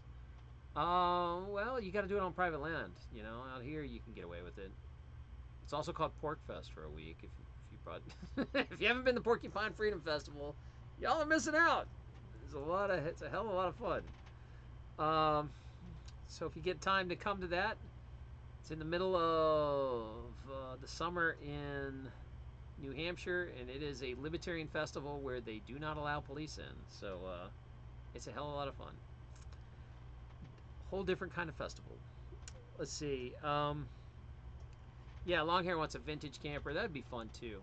Get the old Airstreams or whatever. Deck it out. this stuff's getting hard to get now, man. I was bummed because, 10, 15 years ago, you could find 80s vehicles everywhere, and now it's like a thing. They're like antiques. I was trying to find my favorite car is I had a Bronco 2. It's a four-wheel, and it was an 84 Bronco 2, or is it 86? 84, 86. I can't remember the year. I think it was right around either one of those. But it was this car was freaking indestructible. It was unbelievable. It was a four-wheel drive, and I had bought it like in 2004 or 5. Nobody wanted this thing. It was like $1,000, and I bought it and I drove it everywhere, and it was like my official vehicle. Like people, I'd pull up to the office, and my patients would have like Lexuses and Mercedes, and I'd be in this beat up ass Bronco too. I loved it. And what I lived in West Virginia, and I had this very difficult driveway to get out of, and the Bronco was strong enough it could just drive over the snow and get me out. It was crazy. I would drive through the creek, the frozen creek with it. And this thing could climb anything. The Bronco was just an amazing vehicle, and I would love to get another one someday. But I looked for them online, and you can't even find them anymore. They're just like parts for them. That would have been a cool. Of course, it probably gets like, 1 gallon city, 0 highway. It's, like, I don't know. It's probably impossible. Miss Waffle says sounds really chill and fun. All the land at Devon and Cornwall belong to the Crown, wankers. So I guess that means you can't just park somewhere and have fun. It's all government land. It's all government land. The government's grabbed everything here too. But there are some private people that don't like government. They'll let you come party at their place. They're still around, and I would be one of those people. You can come hang out with me. If I can get some land, it will be open to y'all. All right. You notice a logo change before I even knew what Emmy was. Oh, yeah. We're starting to talk about Emmy. Here it goes. Now we'll never get out of here. Melissa, you had 4 captain's chairs in a wet bar. Awesome. Queen bed. Yes, send me that van. Donate that. I love you. I would love it. I will do a whole road trip with it. I'll tape it all, and we'll stream together. I'll come out. Yeah, streaming for 3 hours. Why am I streaming for 3 hours? I got like a million chores to do. Yeah, Melissa, there's a bunch of us that really want like a simpler life, that just want to go live in the country. They're sick of the rat race. They're sick of crowds. They're sick of cities. Maybe we should like seriously consider investing into something. Now, the hard part is it all sounds like a great idea until you start living with each other and you drive each other nuts. So you have to figure out how to actually live together and function without driving each other nuts. I've never been to like a planned community. They used to call them communes, but that has a bad rationale, like a negative hippie rationale. So they call them intentional communities now. I should go live at one for like 6 months and see how it's done, and then see if I wanted something similar. I need to experience some stuff. I've never done anything cool like that. So if you're listening and you know about an intentional community, invite me down. I will come hang out for a while. Okay, Jeremy C.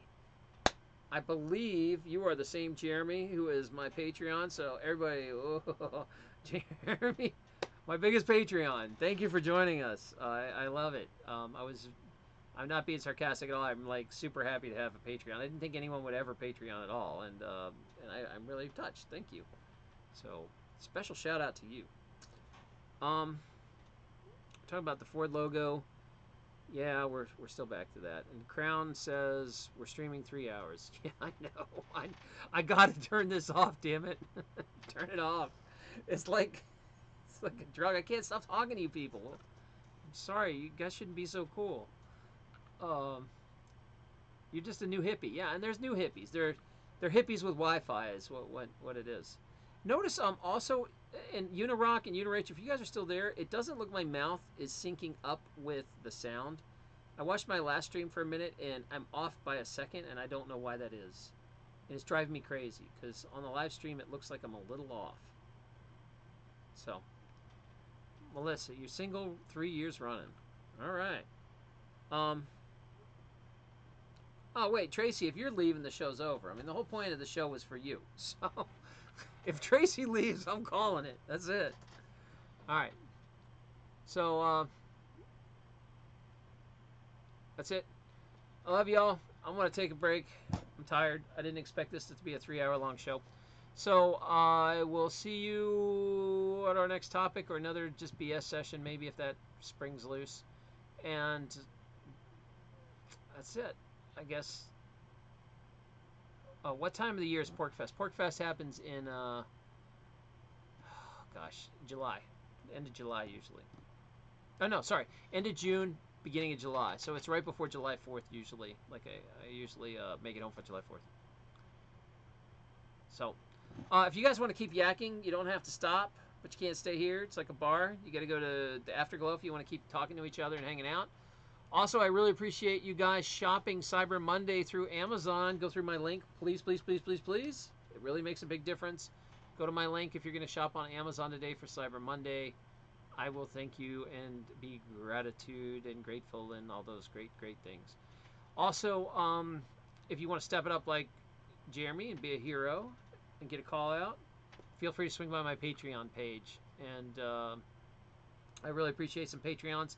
I'm trying to free myself of the ups and downs of YouTube, trying to break out of that so I can be more free and be myself on here and not worry about what the hell YouTube's going to allow and what they don't. So if you want to help me with that, help me break the shackles of YouTube, visit my Patreon. It means a lot. Thank you. All right. So I'm going to split and thank you guys.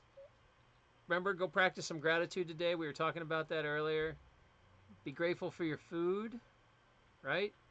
Even if you're not Christian, you could say your own form of grace. Be happy, grateful that somehow that you have some food. Start trying to learn how to be a little grateful throughout the day. It makes a big difference. So I'm going to leave you with that imparting message. Go practice being grateful tonight. Say grace before dinner or whatever you're going to do, however you do it. You can even say it in your mind. Thank you, food.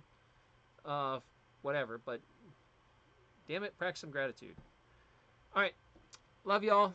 Support each other. Stay positive. Be nice to your cat wherever he went. Cool Cat is snubbing me because I'm like 2 hours late feeding him because of you. Because of you. Your fault. Cool Cat won't forget. He's got enemies. You got to be careful you're not on that list.